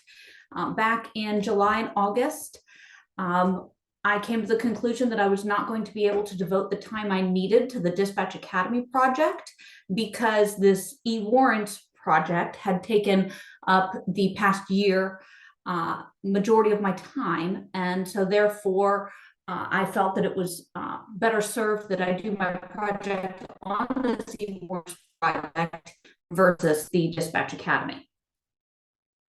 So my project for e-warrants is where the Ohio State Highway Patrol will use this software without court involvement. So let's start with talking about warrants. How many active warrants does the Ohio State Highway Patrol have? We actually have over 12,000 warrants. That's a lot, particularly if you think about the most recent population for Ohio that I could find was from 2021, which was 11.78 million. So just over 1% of Ohio's population has a warrant, and that's just the Highway Patrol. Now, granted, some individuals will have more than one warrant, so it's not that truly 1% of Ohio's population has a warrant, but that's a pretty high number. So what is e-warrants? Back in May 2019, Governor DeWine had a warrant task force to determine the best way we can address warrant entry into the system for officer safety and time management. So the recommendation was made to create this to ensure the safety of citizens and law enforcement. It's designed to shorten the length of time between when a warrant is entered into leads from when it was issued, leads being the law enforcement automated data system. For officer safety, where that we're coming from as to how this improves officer safety is if a warrant has been issued by a judge, but it's not yet been entered into leads, there's the possibility that the individual could be aware of the warrant, but the officer having contact with them is not. Therefore, the suspect could act recklessly, thinking they're going to be arrested, and therefore the officer safety aspects of being injured or killed greatly increases. Some reckless actions that we've seen people who don't want to be arrested because of a warrant include pursuits, barricade situations, either in a house or in a vehicle, as well as unfortunately shootings. And we want to avoid those if we can. There's also a huge time reduction portion of this program. If the courts are on board, as soon as the judge authorizes the warrant, the base entry is entered into leads. This eliminates the time between when the warrant is issued and when it gets into leads because our current processes are one of the three options. The warrant is placed in the mail to be delivered by the post office, which we all know that the post office isn't necessarily the speediest route of getting paperwork from one place to another. Or the warrant is placed in a box, which is then picked up in person by a trooper and then returned to dispatch for entry. And that may or may not be a daily thing. It could be a weekly thing. Usually it's not longer than that. Or the warrant's placed in a box to eventually be faxed or emailed by the clerks at the court to dispatch for entry. Again, maybe a daily thing, could be a weekly thing. It all depends on the court. So we had to make a process change. For years, we've been using software that's provided by leads to enter warrants. This is the majority of the ways warrants are entered by dispatchers across the state, highway patrol, or other law enforcement. E-warrants improves the way we enter those warrants. There are several new features which decrease the amount of time it takes for dispatchers to complete the entries as what we call they pack the record. Packing the record being that we put all of the information about the individual into the system so that if we do pull them over, we can confirm that it is the accurate person, or if they're using an alias or those types of pieces of information, it still is going to pull and show that they have a warrant. We are able to import data directly from state files, such as the BMV. We also can pull computerized criminal histories from the Attorney General's office. So a history of any crimes they've committed previously, that can be automatically imported. We can also import data from prior records. Unfortunately, there are some individuals who not only do they get one warrant, but even if they take care of that one, they get another one or another one. This allows us to pull that data in from previous warrants, work we've completed, and put it straight into the system. The program also allows for automatic entry into specified fields. So if we enter information in one box, it automatically will fill another that's needed for the system to work properly. So that those three items really do make a difference in the time it takes for the dispatchers to complete their tasks. So how does this work with the Highway Patrol? In September 2022, the Highway Patrol began using e-warrants as part of the countywide integration in Stark County. Stark County courts decided they were going to use the system and pull everything together, and all law enforcement agencies would use that system. But the Highway Patrol in Canton, which covers Stark County, also dispatches for the Akron post up in Summit County. So our dispatchers were doing two different processes. One, if it was a Stark County warrant, and another if it was down in or up in Summit County. Well, that caused confusion, particularly with a high volume center. They make lots of entries. To remember, I have to do it one way for this county and another way for the other. So the idea was, even though the courts up in Summit County aren't using the system, we could still use it without court involvement. After we were successful at the Canton Dispatch Center, we're going to expand statewide to all 31 dispatch centers. So our entire agency is using the same system and processes. This is important because we have dispatchers who work overtime at other facilities. And if they don't know how to use the system, they may not be able to provide that information back to the road units or the other agencies who are asking for it. So having everybody using the same system is very beneficial. So our timeline. So we first learned about e-warrants back in July and August of 2022. This is where we first had the idea, hey, could we use this system even without court involvement? That way we're ready when the courts are. We started discussing that. We formed a focus group to see if this was even a possibility and to discuss how it would work for the Highway Patrol. September 21st, 2022 is when Stark County went live. And the Canton Dispatch Center began using e-warrants with the court being involved.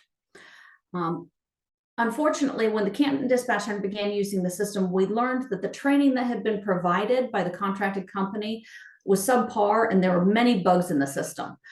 We needed to resolve those, and we needed to create reference materials to help our dispatchers in future implementation sites. So we really, unfortunately, struggled through the first several months using the system as we made those materials to help our dispatchers use the system properly.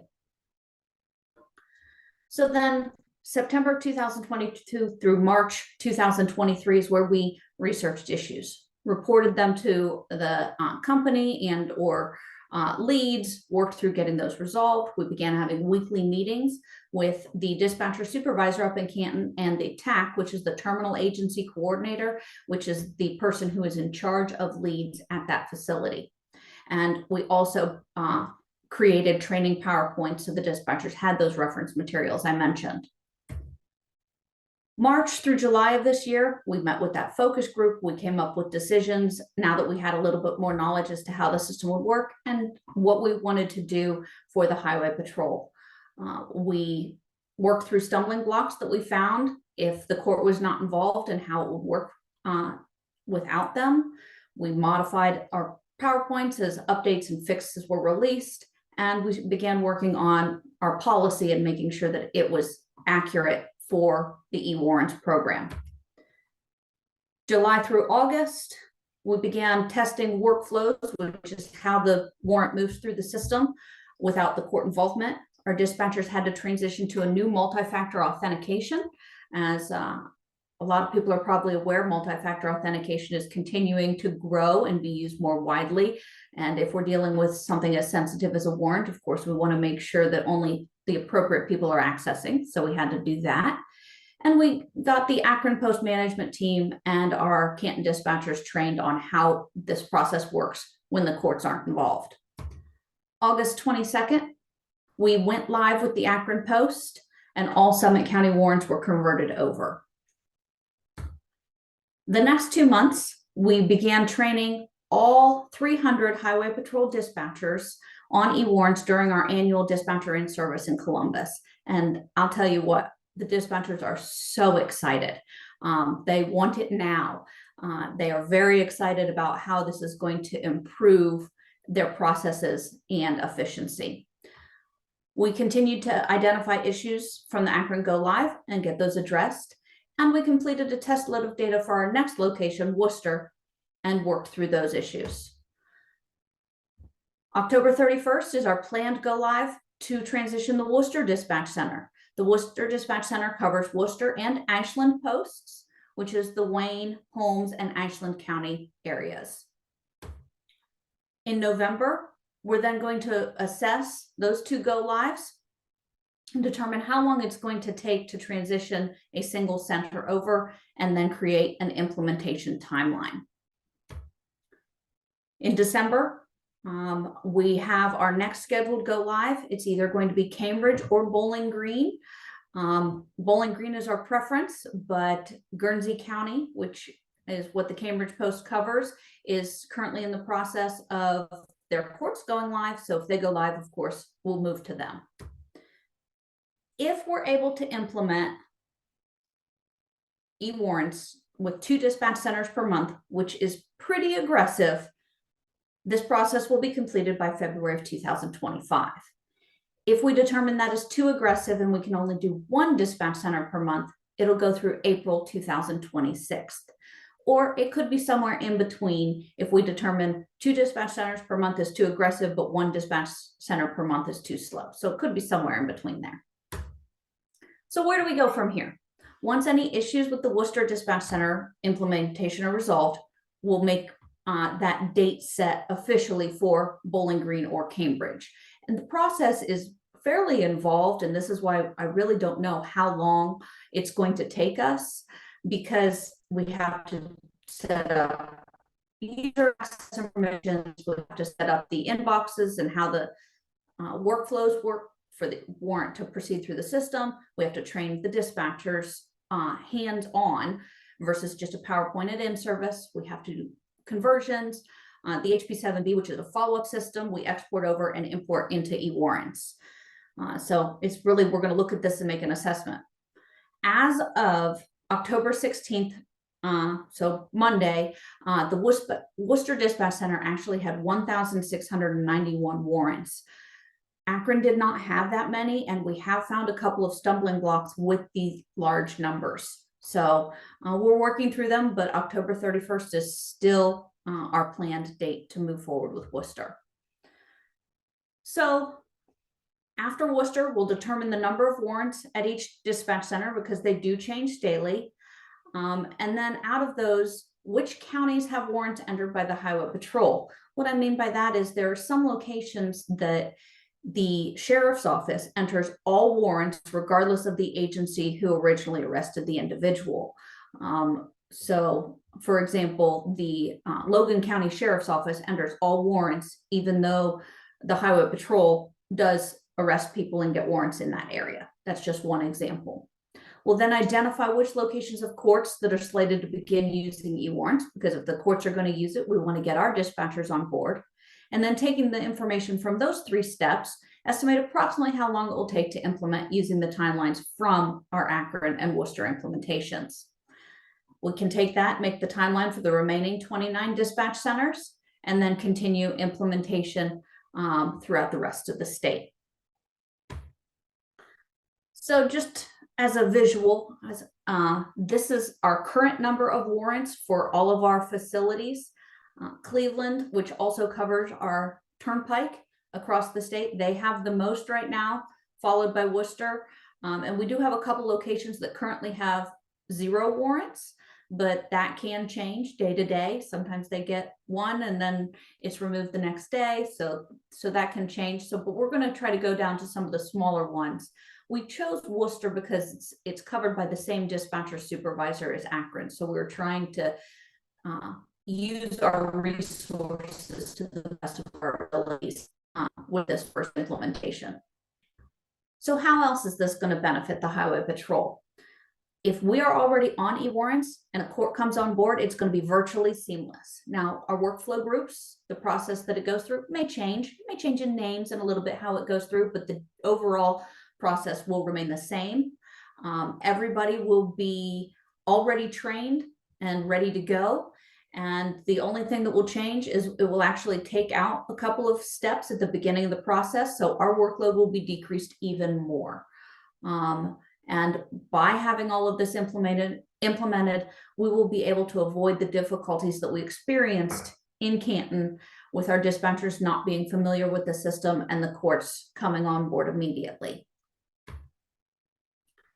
Thank you for your time, and I welcome your feedback. Wow, that was excellent. Thank you so much, Adrienne. Okay, it's time for some questions. If you want to put some questions in the chat, that would be awesome. I'm sure Yeah. Rob has some questions. No, I don't. I guess what I'm saying is, can you put a request in for another microphone? Because I just dropped it again, 2 in a row, and I'm just overwhelmed. That's fantastic. all I have is feedback, and it's all positive. I love the way that you put this together. I know that you had a transition during the year with this new project, and I just wanted to say that not only was it a smooth transition as far as the work for, I know I'm sure it was difficult, but from what you just presented, unbelievable as far as how we were able to pivot from one topic to the next. I loved the how you laid it out. I loved how you used the graphics. I loved how you walked it through as far as the steps in the process, and then doing it on a regional basis as far as how it's going to be implemented in the various regions, and then the training part. I just, yeah, speechless. So fantastic. Thank you. Amazing job. Outstanding. Yeah. Adrienne, what is your Thank you. supervisor saying right now? Do they happen to be on the call? I hope they are. I would have to check and see. I invited him. What's his name? James or Matt Stegner, but he might have gotten pulled into something else. It doesn't look like he's on. Okay, well, we can definitely send him the recording. Okay, that would be Yeah, great. I mean, it was outstanding, Adrienne, really. Just Thank you. outstanding. Yeah. Thank you so Yeah. much. Fantastic. I would go to Q&A right now, because Rob just is gonna- speechless, and that never happens. Literally never happens, Adrienne. So, wow. yeah, Thank that's you. all I can say. Let's go into the Q&A. Okay, so it looks like we have a lot of comments, not so many questions. I'm going to go ahead. I'll start with Christy Hunt. Christy Hunt says, great presentation, well prepared, and you know your stuff. What a great project. Best of luck with your statewide implementation. Thank you. Sharon Daniels, awesome job. I agree with Rob. Drop the mic. Thank you. Let's see what else we have. We have Don Zetwick. Great presentation. I love the graphics. Did you say Worcester had more warrants than Akron? Yes, significantly more. Significantly more. I'm wondering, Don, do you live in Worcester? Just curious as to why. Actually, the majority of them are actually in Ashland. Okay. But since the Worcester Dispatch Center dispatches for them, they count as Worcester. Okay. But yeah, we have over 1,000 warrants just in Ashland alone. Wow. Okay. Thank you for that clarification. Stephanie Philibert does have some questions.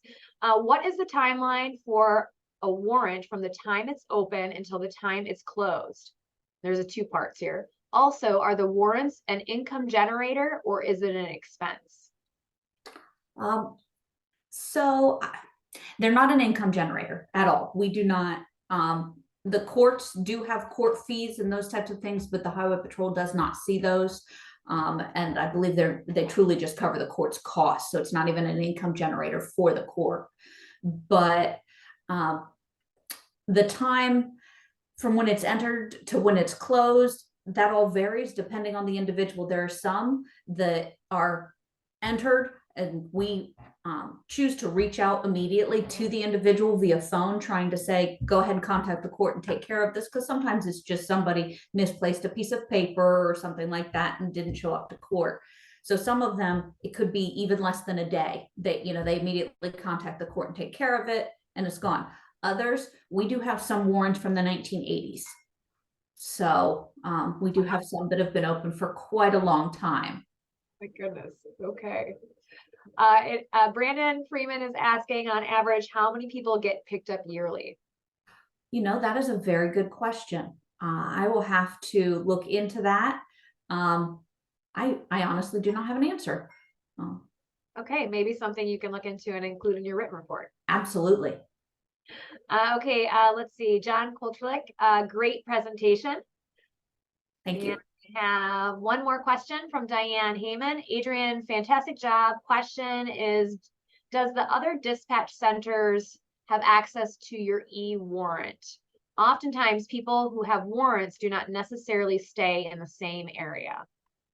Absolutely. So our warrants are actually entered nationwide. Now, we will not pick them up nationwide. We will pick them up within the state of Ohio. But they're entered nationwide for some other officer safety purposes, so that people are aware that somebody has a warrant. But they are accessible and viewable by everybody in Ohio, and anybody on e-warrants can access the full record via e-warrants as well. Okay. Thank you, Adrian. Thank that you. concludes the comments and questions for you today. You did an excellent job. Just once again, I'm going to go ahead and put you back in the audience. Okay. And then for everyone else, we are going to see Sharon Daniels up next, and we will come back at 11:05. So Sharon, I will go ahead and promote you to a panelist. Just make sure that your camera is on. You turn your camera off and you put yourself on mute until we start at 11:05. Hey, Kat, one thing before we go. I just realized in the audience there is Professor Jeffrey Bowen from CSU, and I don't know if he would like to say anything. I don't know if you want to call him up, but yeah, sure. Jeffrey, I'm going to promote you to panelist so you can say hello to everyone. Jeffrey is on our OCPM board. I know I put you on the spot, Jeffrey. I'm not sure if you want to say anything or not. You may not want to. So that's, if you want to give a thumbs up or thumbs down, because I cannot see you, but I do want to brag about you for 1 second before we take a break. There's a lot of people behind the scenes on our statewide advisory board that help us to work on the curriculum, to work on evaluations, to work on the projects, to work on the marketing and recruitment. And I think it's important for our participants to know that it's not just myself and Kat that are, and my immediate team, but there's a lot of the folks. And Professor Bowen is one of those gentlemen that helps us out, especially with the curriculum. So I'm not sure, Jeffrey, if you do want to say anything, but I just want to say in front of the group here, thank you so much for all your contributions and for being always by our side. So thank you very much for doing that. And I hope that you enjoy these projects as much as we are, because that's the proof in the pudding. And I think you can see from the last few, and as we continue to finish strong, we are, I think, hopefully achieving goals. So thank you very much. Thanks, Jeffrey. Okay, hi everyone, and we're back. So next up we have Sharon Daniels. Sharon is from the Greater Cleveland Regional Transit Authority, and her project is on inventory management. Sharon, take it from here. Good morning. My name is Sharon Daniels, and I am the business analyst for support services at the Greater Cleveland RTA. My project is to implement an inventory management system for our department.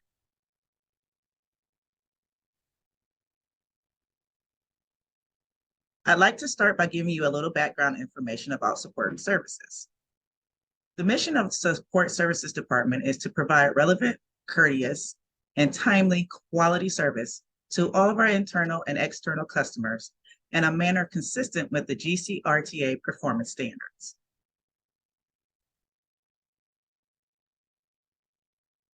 The main functions of our department are the mailroom, copy center, print shop, and administration. Not only do we provide a wide range of goods and services within these functions, but we manage all the contracts affiliated with obtaining those goods and providing those services.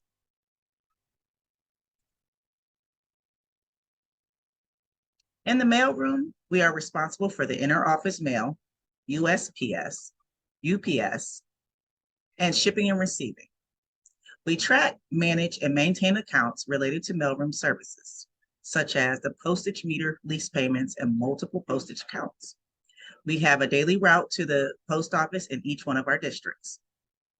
On an as-needed basis, delivery could include RTA transit centers, boxes, packages, food bank donations, lost and found items like bikes, and marketing materials, car cards, bus timetables, and other items weighing up to 75 pounds.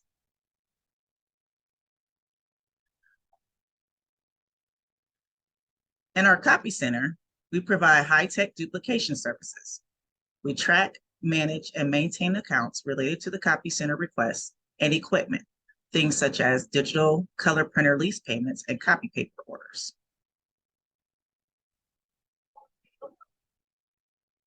At our print shop, our subject matter experts run presses and other heavy equipment to provide timetables, schedules, forms, business cards, and other items. We store inventory of our raw paper product and turn some of them into finished products, such as procuring window envelopes in bulk and then using equipment to add return addresses on the envelopes. We have over 20 pieces of equipment, including printing presses, computer to plate system, cutters, folders, envelope stuffers, and more.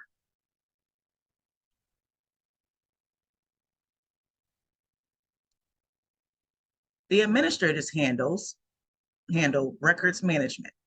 This includes managing the records management contract for services such as off-site storage, scanning, shredding, the IT vault, and digital archiving.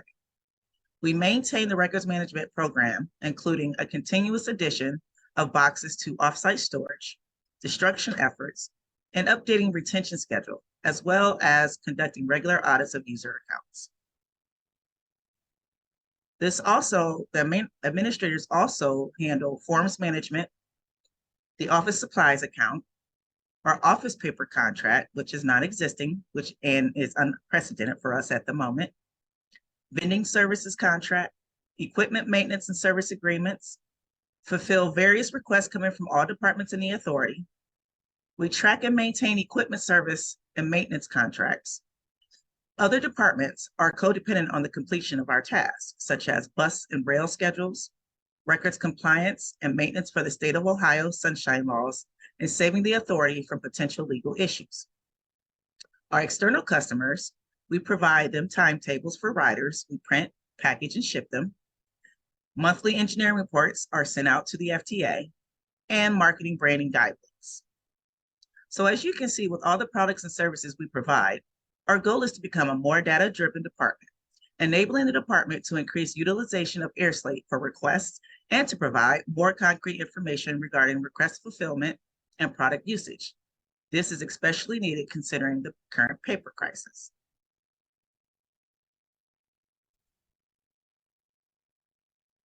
What is an electronic system? Inventory system. An inventory system is an essential tool for businesses that deal in physical products. It helps to keep track of the stock levels, sales, and orders, and ensures that the right products are available at the right time. Without an inventory system, businesses can face many challenges such as stockouts, overstocking, and inaccurate sales reporting, which can lead to lost revenue and customers' dissatisfaction. Without a clear understanding of what's in stock, it's impossible to effectively manage inventory and make informed business decisions. Why do we need an electronic inventory system?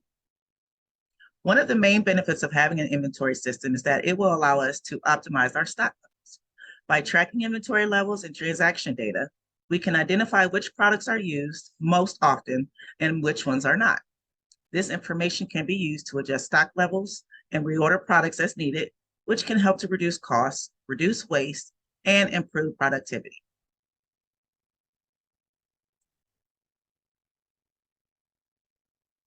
Our pain points are our challenges. Proper planning for requests, understanding what a minimum and quarterly need is for printing multiple jobs needed for the service changes. And then we also have supply chain issues, which begin with our current global paper shortage. There's no contract due to the supply chain, prices are surging, and there is a lot of uncertainty about the supply of paper and board.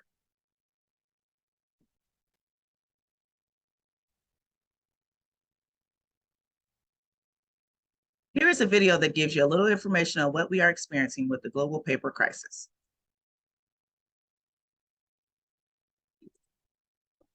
The numbers don't lie. Paper suppliers can't afford to keep their prices down, and it's putting their customers in a pinch. This is totally unprecedented, something that we've never seen. Panther Printing in Fort Myers has been in business for 30 years, and the last year has been one of the most difficult. So in tonight's cover story, ABC 7's Jeff Butera is getting you more on why paper is getting harder to come by.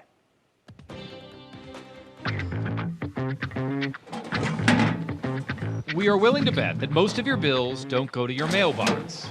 Instead, they likely land in your inbox. Today, so many of us send messages without ever pulling out a pen. But even in this digital age, the world still very much runs on paper. We take pride in being a shop that can print anything and everything for our whole entire community here in Lee County. The presses are running at Panther Printing. Our production manager, Jesse Namor, says the product that keeps them in business is getting harder to come by. We have been experiencing shortage in really every item possible. Everything from envelopes to office paper. Suppliers are running out of stock. However, we are still able to get paper. It's just we're having to substitute items that customers may or may not want. It's an issue Jesse blames in part on products coming from overseas. The real solution would be to manufacture domestically in the States. The supply shortages are coupled with price increases, and they have printers stockpiling products so they don't run out. With recent energy issues, with recent freight problems, it's taking for some items 5 to 6 months to receive. Printing is Tim Delaney's job at Cape Christian Church. We do a lot of printing for the church, just passing out flyers, we pass out booklets. But recently the church has had to make do with less. If we need a booklet that takes about 12,000 sheets to print with, sometimes we might get 8, and the cost of the paper has also gone up, so it affects our budget as well. Even with email and social media, Tim says, look, paper flyers are still essential to let people know about upcoming events. You see your fridge every day. If you put something like your fridge, it's that reminder, that constant reminder of like, hey, this is coming up. But printing pros like Jesse say this shortage doesn't appear it's going to be over anytime soon. This has been going on for over 12 months now, and it could go on for another 12 months. Leaving people like Tim no other option but to plan for a worst-case scenario. The biggest thing to prep for a possible, complete outage of paper, I'm constantly looking at what my upcoming projects will be.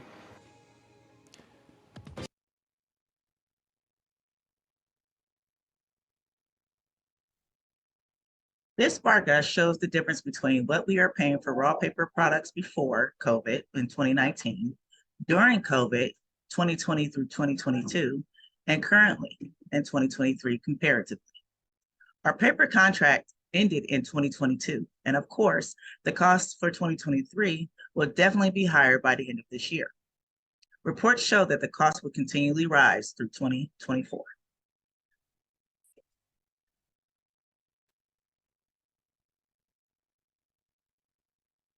We conducted a SWOT analysis, and here are just a few of the items we came up with. For our strengths, it will be service responsiveness, increased inventory turnover, an easier flow of information across locations, and stockout reductions for order fulfillment. The weaknesses would be lower process visibility and transparency, and lack of electronic data-driven inventory tracking. An opportunity, updated technology, and cost-effective warehouse logistics with better customer responsiveness. And last but not least, our threats: global paper shortage, the lack of a paper contract, and the resistance to change.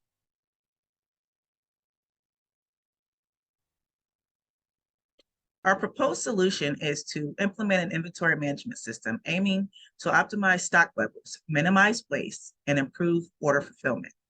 The key features will include real-time tracking, automated alerts, and data analytics for smarter decision-making.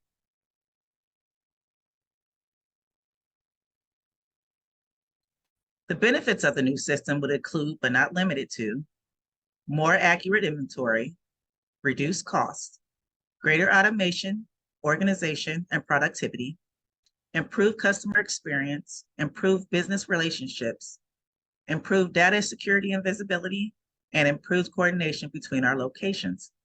Our department has 2 separate locations, the print shop and our main office.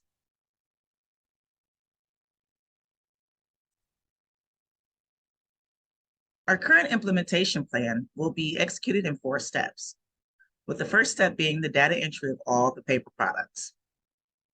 We will need to create a database of all paper products that we provide, including the raw materials. Step 2 would be to create a barcode book for ease of scanning. We will create our own barcode system for each product.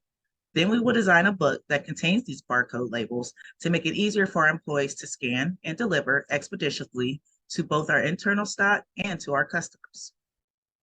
The third step will be the testing.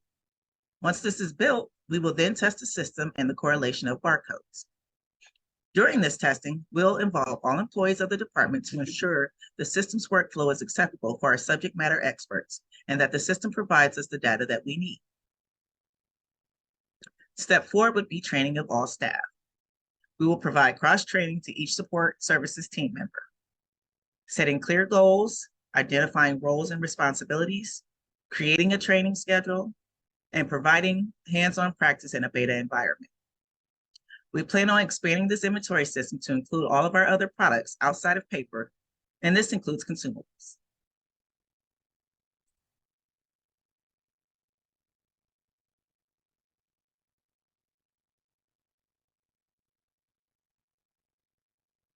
Our expected outcomes.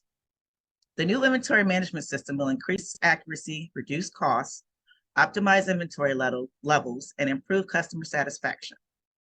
The department needed to create a means to track our paper supplies before the epidemic, and the global paper crisis has made it even more urgent. Our department will be able to track supply inflows and outflows, as well as how much it costs to provide the authority with a wide range of paper products. The electronic tracking system will close any gaps in the history, usage, and purchasing of paper products. We currently lack the means to gather the information required to make wise decisions regarding the future of our department and the authority as a whole. I have done the research to find outside companies who may be able to assist us with implementing the inventory management system. During this investigation, I have been able to gain insight into the details of the type of system we truly need. Even though I've looked into other businesses that might help us with implementation, we have chosen to employ our own internal talent to develop the system. Working with our Management Information Services team has been a pleasure. As we continue to work on this project, our MIS team has had a significant impact. I'd like to introduce Mr. Joshua Miranda, our Director of Management Information Services, with a short message regarding this project. Good afternoon. My name is Joshua Miranda. I am the Director of Management Information Services, and I am here today to speak to you briefly about a project that Sharon Daniels is working on related to inventory tracking and management of paper inventory throughout GCRTA. We're going to discuss the selection of an application, where we are in the process, when we expect to be finished, and what type of support my department is going to provide as we go through this process. So first, we'll talk about going to the market and seeing what type of products exist for inventory tracking and management. As you can imagine, we have some very sophisticated programs here, including Oracle and an Ultramarine inventory management system, both of which seem to be too large in terms of what the needs for this particular group were, and the level of effort to support that information was going to be counterproductive in terms of gaining the value that Sharon and team hoped to be able to achieve. So we pivoted to understanding how to make an internal application, utilizing some of our web teams for a graphic user interface functionality, and some of our application team members to build the logic that is in the back end, the tables and the correlation between information. So what we were able to do so far is talk through the process of what is it that's coming in, where is it coming in, how many locations are there, how many types of paper do we have as it comes in as raw product, what does it get converted into, the types and different particular pieces of inventory that are created through the internal publishing and producing services, and then how does that paper live in terms of life cycle. So the initial information and data collection has started. I think that realistically by the end of 23, we should have the first working version of this software. The hope that Sharon and team can go through and add some additional refinement once they get it into production. And finally, we'll talk about how the MIS team will provide support for implementation and instruction. So the goal was to make sure all of the customer needs were fully identified.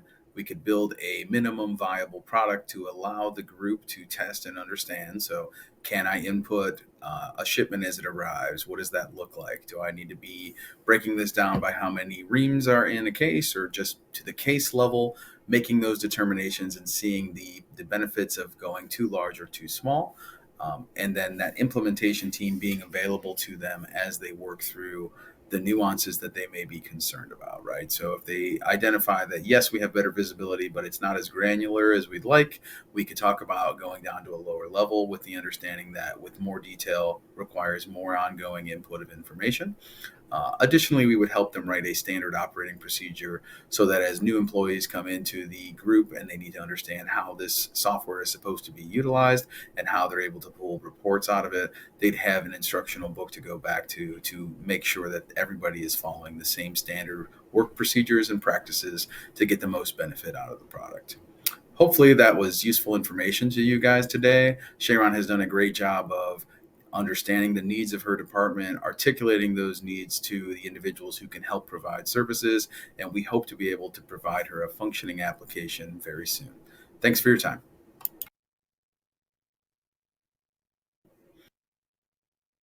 Thank you. And we look forward to streamlining the inventory management process with our new system. Are there any questions? Wow. That was awesome, Sharon. Thank you so much. Yeah, that was great. Fantastic work. I'm so excited to see what you did for your project, and also for the RTA to continue on with their legacy of innovation and change and advancement. I mean, this is a long line of folks who have gone through our programs that have tried to create these new methodology. So I just want to say congratulations on continuing that legacy that you've all built there. And also, I just love to see that your supervisor and the management folks are also involved in this to support you through the process, because we don't want you to be on an island, you know, in the sense of you have this fantastic idea, but if you don't get the support and implementation of it, then it's sort of a great exercise, but not necessarily implementation. So it's exciting to kind of see where this unfolds. So good luck and congratulations. I do have a couple questions. Some things that popped up in my head were access and control. So what I mean by that is who on your team is going to be able to like manipulate the data or input or exporting it? Is it going to be like a read-only type option for the majority of people? Who's going to be the one that's going to enter the data? The reason why I'm saying these kind of things is I've seen these process improvement initiatives, and it's a situation where you got to be careful about the garbage in, garbage out type of stuff. So have you thought about those type of things yet, or is that still to be determined?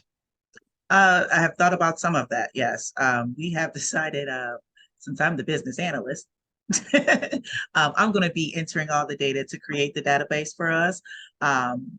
Everyone will have access though, because there are times where, there might be something new that needs to be added and I'm not able to do it. So they will have access to be able to do it as well. But it will have to be approved by our supervisor before going live into our system. But there's some more things that, we're still trying to work out as we, continue to build the system. And then on the actual physical, like auditing and verification, is there going to be a process in place where someone's actually going to go and verify what the software says, like there's supposed to be 85 reams of paper? Is somebody going to go in there and be like, okay, yes, we do have that, or no, that there's some kind of, discrepancy between what the software says and what the actual storage facility has? Once again, that'll be me. Okay. Yeah, I'll be responsible for all the data that comes through, but I'll continue to work with our MIS team all the way through it. Once we're up and running, we'll continue to work with them if there's any changes that we need to have made.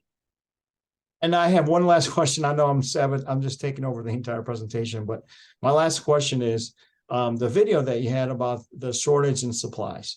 So have you run into that through the RTA in the sense of not having the materials that you need for a specific product? And then if so, like what's the plan of attack when those type of situations occur? Yes, that has occurred several times already. We kind of rush to try and find a vendor that can assist us, but if we are unable to find a vendor, we will outsource it to another company. Usually there's one or two companies that RTA continually works with. So if we're unable to complete it for them, we'll outsource it to them and they're able to get something that we're unable to. Okay, great. Well, again, great project. Thank you so much for your contributions over the lifespan of the PMA, and enjoyed really working with you. And again, our partnership with RTA. So congratulations. I'm going to pass it back over to Kat. Take it away. Thank you. Sharon, I just had a question about the barcode. So the scanning of the barcode. So would you explain that just a little bit more? Because I was like, wow, that's really, really, it seems like a really amazing tool. Actually, one of our subject matter experts came up with that idea because we have so much stuff going in and out in different formats. Like it may come in as a pallet of raw paper, and then we turn that pallet into forms or timetables, which are the bus schedules, or all those different things. And so instead of trying to go to the product itself and using the barcode system that it's usually worldwide, everyone can use the same barcodes, we're going to come up with our own so that we know, all right, this is what we need of this is what we need of that. I'm actually excited. I can't wait to get started on this part of it because we have so many different just forms alone. That's something else, like I was saying, that we handle the forms management. There's millions of different types of forms that all the different departments here at RTA use. And we need to be able to track to say, hey, when they say they want a case of this form, then do we have what we need to make that case? Or do we even already have it in stock and it's printed already? So that way, like I said before, it saves the waste. Sounds like an amazing organizational tool. Yeah, well done. I do have a question here from Felicia Hale. Felicia asks, Sharon, will you be responsible for writing the operating procedure manual? Yeah. But I will be, but I trust and believe my department, we're small right now, but everyone is all hands in. And if I need any assistance with anyone, they'll jump right in and help me. I don't like to create any type of SOPs without learning exactly what they have to do on their end, because I'm not the person that's there printing the materials and all of that. So. Awesome. Thank you so much. So that's it for the questions today. And we so appreciate you, Sharon. Oh, wait, we have one more. Tasia Blackwell asks, do you have a process in place for how you will transition existing information? Yeah, not yet. That's one of the things that we're going to work on with our MIS team as well, because that transition is going to be quite different. A lot of the people that work in our department have been here for years, and they're used to doing things the way they've been doing things. And like I was saying in the SWOT analysis, that change to technology can be, cumbersome sometimes to people. And hopefully we can make the transition easy for both our customers and ourselves.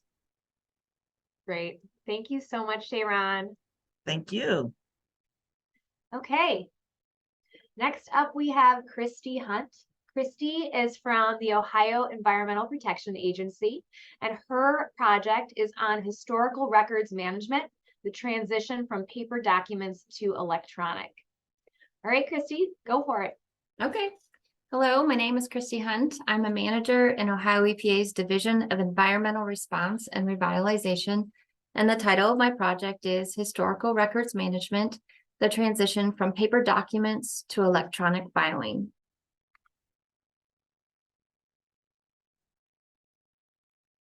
Ohio EPA first implemented an electronic filing or records management system in 2015, and we refer to that system as eDocs. So from 2015 until present, all of our incoming and outgoing documents are managed in the electronic filing system. The benefits to an electronic filing system are that our records are readily accessible to both internal and external customers. However, Ohio EPA has been a public agency since 1972. So between 1972 and 2015, all of our documents have been in a paper format. We refer to these documents as our historical records. So historical records are very time and resource intensive to manage and maintain. To give you some context, Ohio EPA's is made up of 13 separate divisions or offices, and we're co-located throughout the state. And we coordinate together on a daily basis to fulfill Ohio EPA's mission of protecting public health and the environment. And in addition to our central office, which is located in Columbus in Franklin County, we also have 4 regional offices located throughout the state. We have an office in Northeast Ohio in Twinsburg, a Northwest office in Bowling Green, a Southeast office, which is where I'm located in Logan, Ohio, and a Southwest office in Dayton, Ohio. I wanted to give you a perspective of the volume of historical records that we have. So I'm giving you some pictures here of filing cabinets that are located just in my division and in my office. So I'm in the Division of Environmental Response and Revitalization.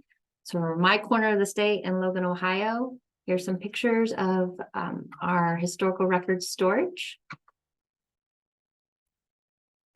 Each filing cabinet is full of paper, and those papers can represent individual papers that are a letter or a memo.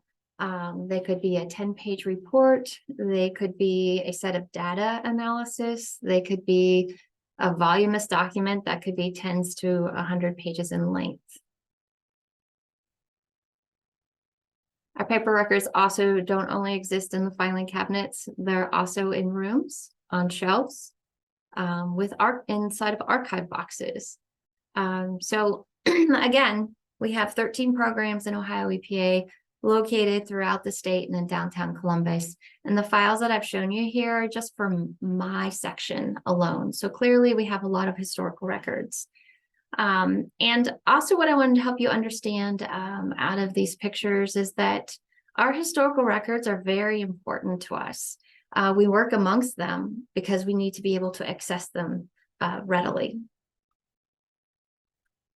And so when I think about transitioning 4 decades worth of technical paper files into electronic files, I think of a word that my daughter used when she was around 5. And when she'd walk into a big room or see something really big, she would use the word ginormous.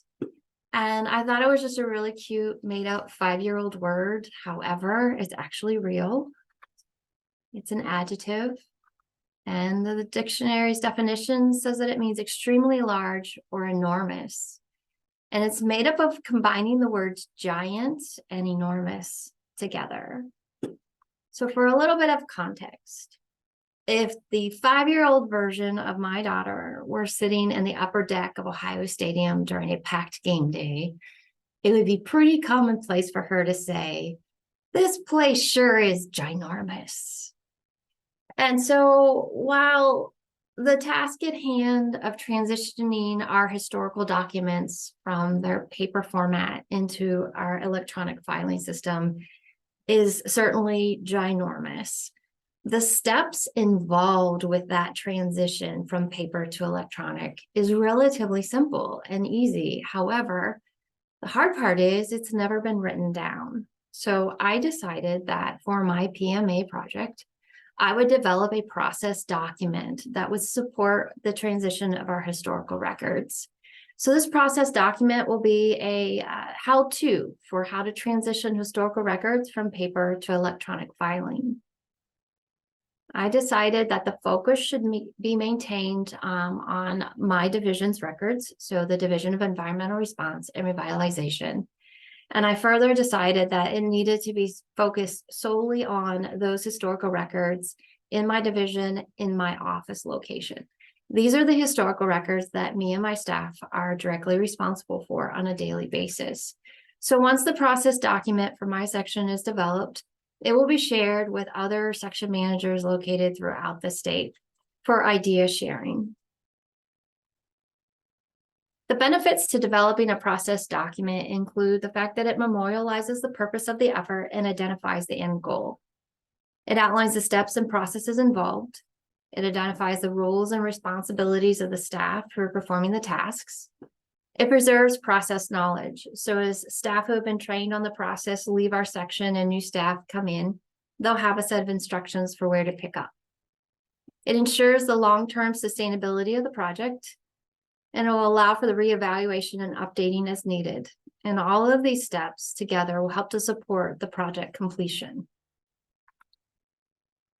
In developing the process document, I've been utilizing the PMA tools that we learned in class. Specifically, I have utilized SMART objectives. SMART objectives are specific, measurable, achievable, relevant, and time-bound. So for the specifics, my project is very specific. My objectives are to develop an efficient process for record retention and electronic filing of historical documents. It's measurable.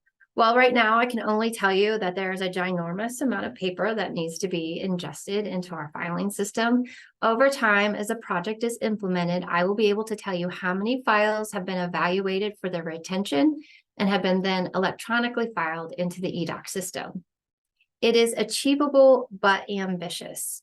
Yes, because this is a ginormous physical task, it's important that we set reasonable goals for the project milestones. This is not a race, it's more of a marathon. It is relevant. It's very important to get these historical paper documents into an electronic filing system because electronic files are less resource intensive and more readily available to both internal and external customers. It's time bound. Again, there's so much work to be done here with this effort that it has to be understood that it can only be done in a reasonable amount of time. And then also another part of the time bound is that there will come a time when the last historical record is evaluated and the project will end at that time. Another PMA tool that I've been utilizing for developing the process document includes identifying the process flow and utilizing a process flow map. So in the beginning, like everyone else, I had to first achieve buy-in from my upper management to implement this project. I then assembled resources. So in this section, I identified the staff that would be assisting me in this effort. And I identified my administrative professional. She works with our historical records on a daily basis and understands them very well. So I identified that she would be an important lead role in this effort. I also identified the importance of hiring an intern, and I achieved support from my upper management to do so. And we have now had an intern on staff for the past 1.5 years helping us with this effort. I also identified that there were other administrative staff located in our building that could assist with the effort. And I had identified the technical staff in my section that would be assisting with evaluating the documents as well. The next step was to conduct research. In conducting research, I utilized additional PMA tools. So I surveyed our existing guidance and resources as they relate to our historical records management. I also paid a lot of attention to what is the direction for this project. When I first started this project back in the fall of 22, the director at the time recognized that this was a large effort and also lent it to the individual divisions to implement the transition of historical records to our electronic filing system as they saw fit in terms of as their time and resources allowed. However, in January of this year, we got a new director, and this new director is shedding light on all of the paper files that we have and is encouraging our programs to find more efficient ways to approach our historical records. I also surveyed other section managers. I surveyed them for idea sharing because they are also implementing the same project statewide. I asked them for lessons learned, tools that they developed and perhaps have utilized in this process. Also, as this project gets implemented, we will spend time surveying and speaking to section staff who are implementing it to make sure that we are taking into account any process improvement ideas. After conducting research, we can then go about planning. And in the planning process, remember I told you the steps involved with this were very simple. So that was the first thing I did. I outlined the steps. And for each document that's in those filing cabinets and archive boxes, they can be put into categories of specific document types. So examples of document types. A document could represent an assessment that's been done on a property. It can represent compliance notification to a facility. It can represent monitoring and sampling data and a whole other host of document types. So those document types have been set out in a structured manner, and every document in our files can be put under a specific document type category. Then once the document type is understood, it can then be compared to a set retention schedule for that document type. So every public document, there are laws and rules and internal policies that outline how long that document needs to remain on the public record. Once that document meets its retention schedule, it can be removed appropriately from the record.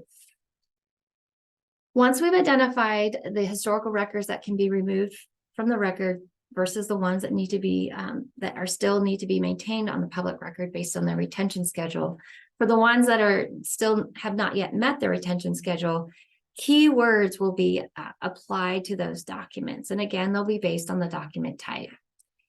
Keywords act very similar to the Dewey Decimal System in the library. So those keywords will allow for the document to be searched on in the electronic filing system or in eDocs. Once the keywords are applied to the document, it is then ingested into eDocs. Another step to the planning process is also identifying the total universe of historical documents. So I showed you documents in filing cabinets. I showed you documents in archive boxes. I also have documents that have been scanned, but have yet to go through the evaluations process that I mentioned above. So where to start? That's something we're still evaluating. Which of those sets of documents do we begin with in the evaluation process? What would be most efficient? What's most important? We're still figuring it out. Another step in the planning process is identifying the staff involved with the project. They have been identified, and then after that, we're developing the training and delivering the training to those staff. And then once that has been completed, we'll determine the workload assignments. So remember, this is a very large task. The staff who are involved with it are technical staff, and they also have important current work going on. So the workload assignments have to respect all of the workload assignments that they're doing. Once the planning process is done, we'll be able to write down and outline the process steps. And then we can go about implementing the process steps in a pilot-like format. So we'll implement it in a shortened time frame to see if everything has been evaluated or outlined appropriately in the process steps. Did we miss anything? And after a short amount of time, we'll stop, we'll go back, we'll see if anyone has any process improvement ideas. We'll see if we missed any steps that needed to be outlined. We'll evaluate how fast are we getting the documents into the electronic system. Is it going as fast as we thought, or do we need to make some adjustments? And then once we have the initial bugs worked out, we'll go about implementing the process over a longer period of time. And then probably on an annual basis, we'll stop, we'll look back, we'll gauge what our success has been. We'll evaluate, are there any process improvement ideas? And we'll also consider, are there any adjustments in the direction that we're being given for this project? So for my project implementation schedule, currently it's ongoing. Like I said, I identified the project lead. We've done some initial training for the file retention and for applying keywords. I've evaluated existing resources, guidance, and tools, and I've hired an intern. And our next steps will be to, I am on target for developing the process document by the end of December of 23. And we plan to do full-scale implementation with the process document and staff evaluating the records for the transition from paper to electronic files beginning in January of 2024. So thank you so much. I've enjoyed getting to meet all of you, and please let me know if you have any questions. Excellent job, Christy. I think we have another mic drop, Rob. I know. I totally agree. Christy, fantastic job. Again, it is a mic drop moment. But I also wanted to pay special attention to, I really love how you incorporated the PMA tools. I love how you talked about the survey and the other aspects you added to it and pull those out in your presentation. I'm not saying that they weren't in the other folks' presentations, but in particular, you did a wonderful job of highlighting those things. So yeah, I love how you also added the word in the beginning from your daughter about ginormous, and it seems to be like just an unbelievable, task that it's in front of you and the team. And I just want to say congratulations for addressing it. I know that it's not going to be completed, just like a turn on a light switch, but I just give you kudos for addressing this issue, trying to put together the framework and infrastructure, how to do it in a systematic and efficient way, and wish you luck as it continues to unfold. I have one comment on this as it relates to the entire theme for what's going on. And you all are really managing multiple huge level system change projects and opportunities. And I think that came through loud and clear, not only with your project, Christy, but all the projects that you're trying to do. And we're in a really at a significant change, time of change within the public sector, in the sense of the old ways are not going to work anymore. We've got to find new tools, new resources. And I just applaud you and the rest of the team here for tackling those things. And it's just a very proud moment. So I'm going to zip it so that I can pass over to Kat and we can get the lunch. Kat, take it away. Okay. All right. So I have a comment here from Stephanie. I'm sure you remember Stephanie's project last week. I think she really emphasizes with your situation. Stephanie says, at least your document storage is very organized and doesn't seem to be water damaged. If you saw our historical record storage in the basement of the Cleveland City Hall, you would feel better about your EPA storage. I have pictures as well that are perfect for Halloween. Okay. Okay, Adrian Sheffer says, excellent job. This ginormous project appears to be greatly needed and will be beneficial to all involved parties. Thank you. Brandon Freeman asks, have you seen any interesting stuff in those historical files? Oh, yes. Yeah. We've been around since 1972, so yes. Diane Heyman says, great project. Ginormous is now in my vocabulary. Same with mine. I love that word. Thanks for sharing that. John says, great job, Christy. We have a closed landfill in the Painesville Township and know firsthand how it is to deal with all that paperwork. Yep. That actually wraps it up, and there's not a lot of questions in there. I think you answered almost everything in your presentation. You did an excellent job. Thank you so much for being a part of this. We're really proud of you. Thank you so much, Kat. Well, anyway, Shay, I just want to say thank you so much. First of all, that was another amazing project. I'm not going to say drop the mic anymore because it's getting redundant, but amazing way that you put that together as far as the articulating everything. I love the video inside there. I love the graphics that you used. I love the fact that you incorporated the leadership from the department into this conversation, and that got the support and buy-in and continued implementation. And the one thing that, again, when we talk about the concept of these game-changing moments, as far as actually the way the public administration is being executed, your project is a classic example because of the fact that we all have used historically so much paper. And again, you're still going to use paper, but the fact that with our current situation that we have as far as limited resources and funds, just I love the way that you are going through to identify those usages, identify ways to be more efficient, effective, and providing better products and services for the future. So again, just a classic PMA project. I do want to make a side note too. I really appreciate your professionalism before the actual glitch and especially afterwards. No, what I want to say to you, Shay, Ron, and to the rest of the team is we know that technology is sort of wonky sometimes. The idea of presenting online is so that you get practice, continue to get better with these skills, continue to get comfortable with these different platforms, as this is going to be part of the future, whether we like it or not. And I just wanted to say that you all did a wonderful job of maintaining your composure and professionalism. And Kat, I want to say thank you for your calm demeanor and way that you navigated it as well. So just a fantastic job. Kat, over to you for questions. Okay. All right, Sharon, we have some questions and also some comments from Christy Hunt. Christy said, great job coordinating your project within your agency. Thank you.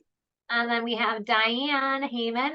Diane asks, will this electronic inventory system allow you to eliminate stuff not being used and allow you to determine if there are new products that you are able to recommend?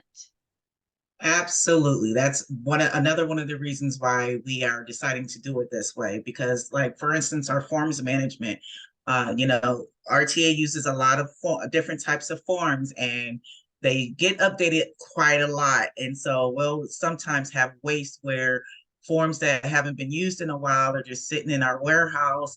And then when the form gets updated, we just have to waste all that paper and throw it away. So that helps us not have to deal with all of that. We can print on demand instead of having stuff sitting in our warehouse and collecting dust. Thank you, Shay. We have Jasmine. Jasmine is a guest, and Jasmine says, great presentation, so informative. I had no idea how bad this shortage was. Thank you for such a good presentation, Shay. Let's see. And then we have Diane said, by the way, great job, Shay. And then to everyone, Felicia says, great job. Okay. If there's no more questions or questions or comments for Shay, I'm going to go ahead and close it out. Thank you so much, Shay. You did an amazing job. And, I think we really were able to save that at the end there. And then what's next? So for PMA 10, those of you that are on, it's time to start finalizing your written report. I'm going to go ahead and send those evaluation links out just one more time. So if you were not able to evaluate today, if you missed one, that's okay. Or if you missed one last week and you want to still evaluate it, awesome. I'll send those evaluation links out again. And if everyone could please make sure you have evaluated everyone's presentations, that would be so, so helpful. Once I have all of those in, I'll probably give it a few more days. And sometime next week, you will each receive your evaluation form, okay? On that evaluation form, you will have all the comments. So everything that any feedback that anyone has provided for you will come directly to you. And hopefully that can help you move forward with your implementation and also your written report. If you have any questions or concerns for me or Rob, please remember, we are always here for you. You are now permanently part of our family.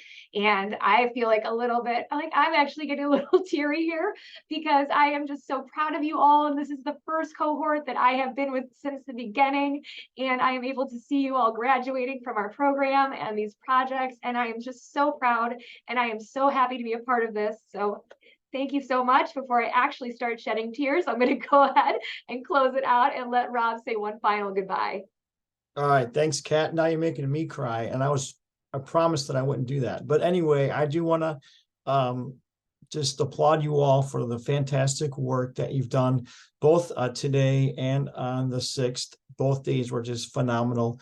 I do have one surprise. So in your one more assignment, we have been just overwhelmed by the projects the last several cohorts and just how amazing they all are.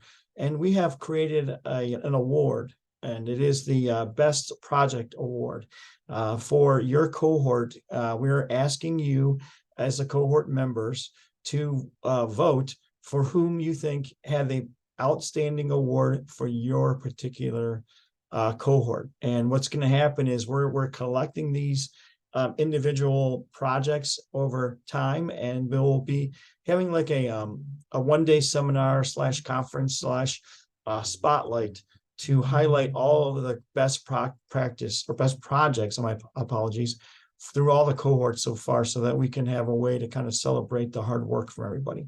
So your assignment will be that we will send out a Google survey, and it'll have all of the projects that were executed or actually displayed here for PMA 10. And your job, each participant gets one vote. Can't vote for yourself, but you get one vote actually to vote for one other peer in your group. And then based upon those, how those tabulations go, we'll identify a best project overall. If there is a tie, then our team will get involved to select it, but I would like to stay out of it if possible, so that it's coming from your peers as far as identifying just fantastic work. I know that this is going to be a challenge because there are many projects in here that are worthy of the best project. So that's your task at hand. And we'll be in touch soon. As we conclude, I just want to say thanks again. You have done a fantastic job. Really hope you get a chance to take a deep breath as you completed the most difficult part of the OCPM program. Hope you can continue on with your journey with us for Leadership Academy. And if this is done, if you are concluding, we will be celebrating you again in the spring of 24 for the graduation of the next round of the Certified Public Manager Fellows. Thanks again, everybody. Have a wonderful day. Have a great weekend, and we will be in touch soon.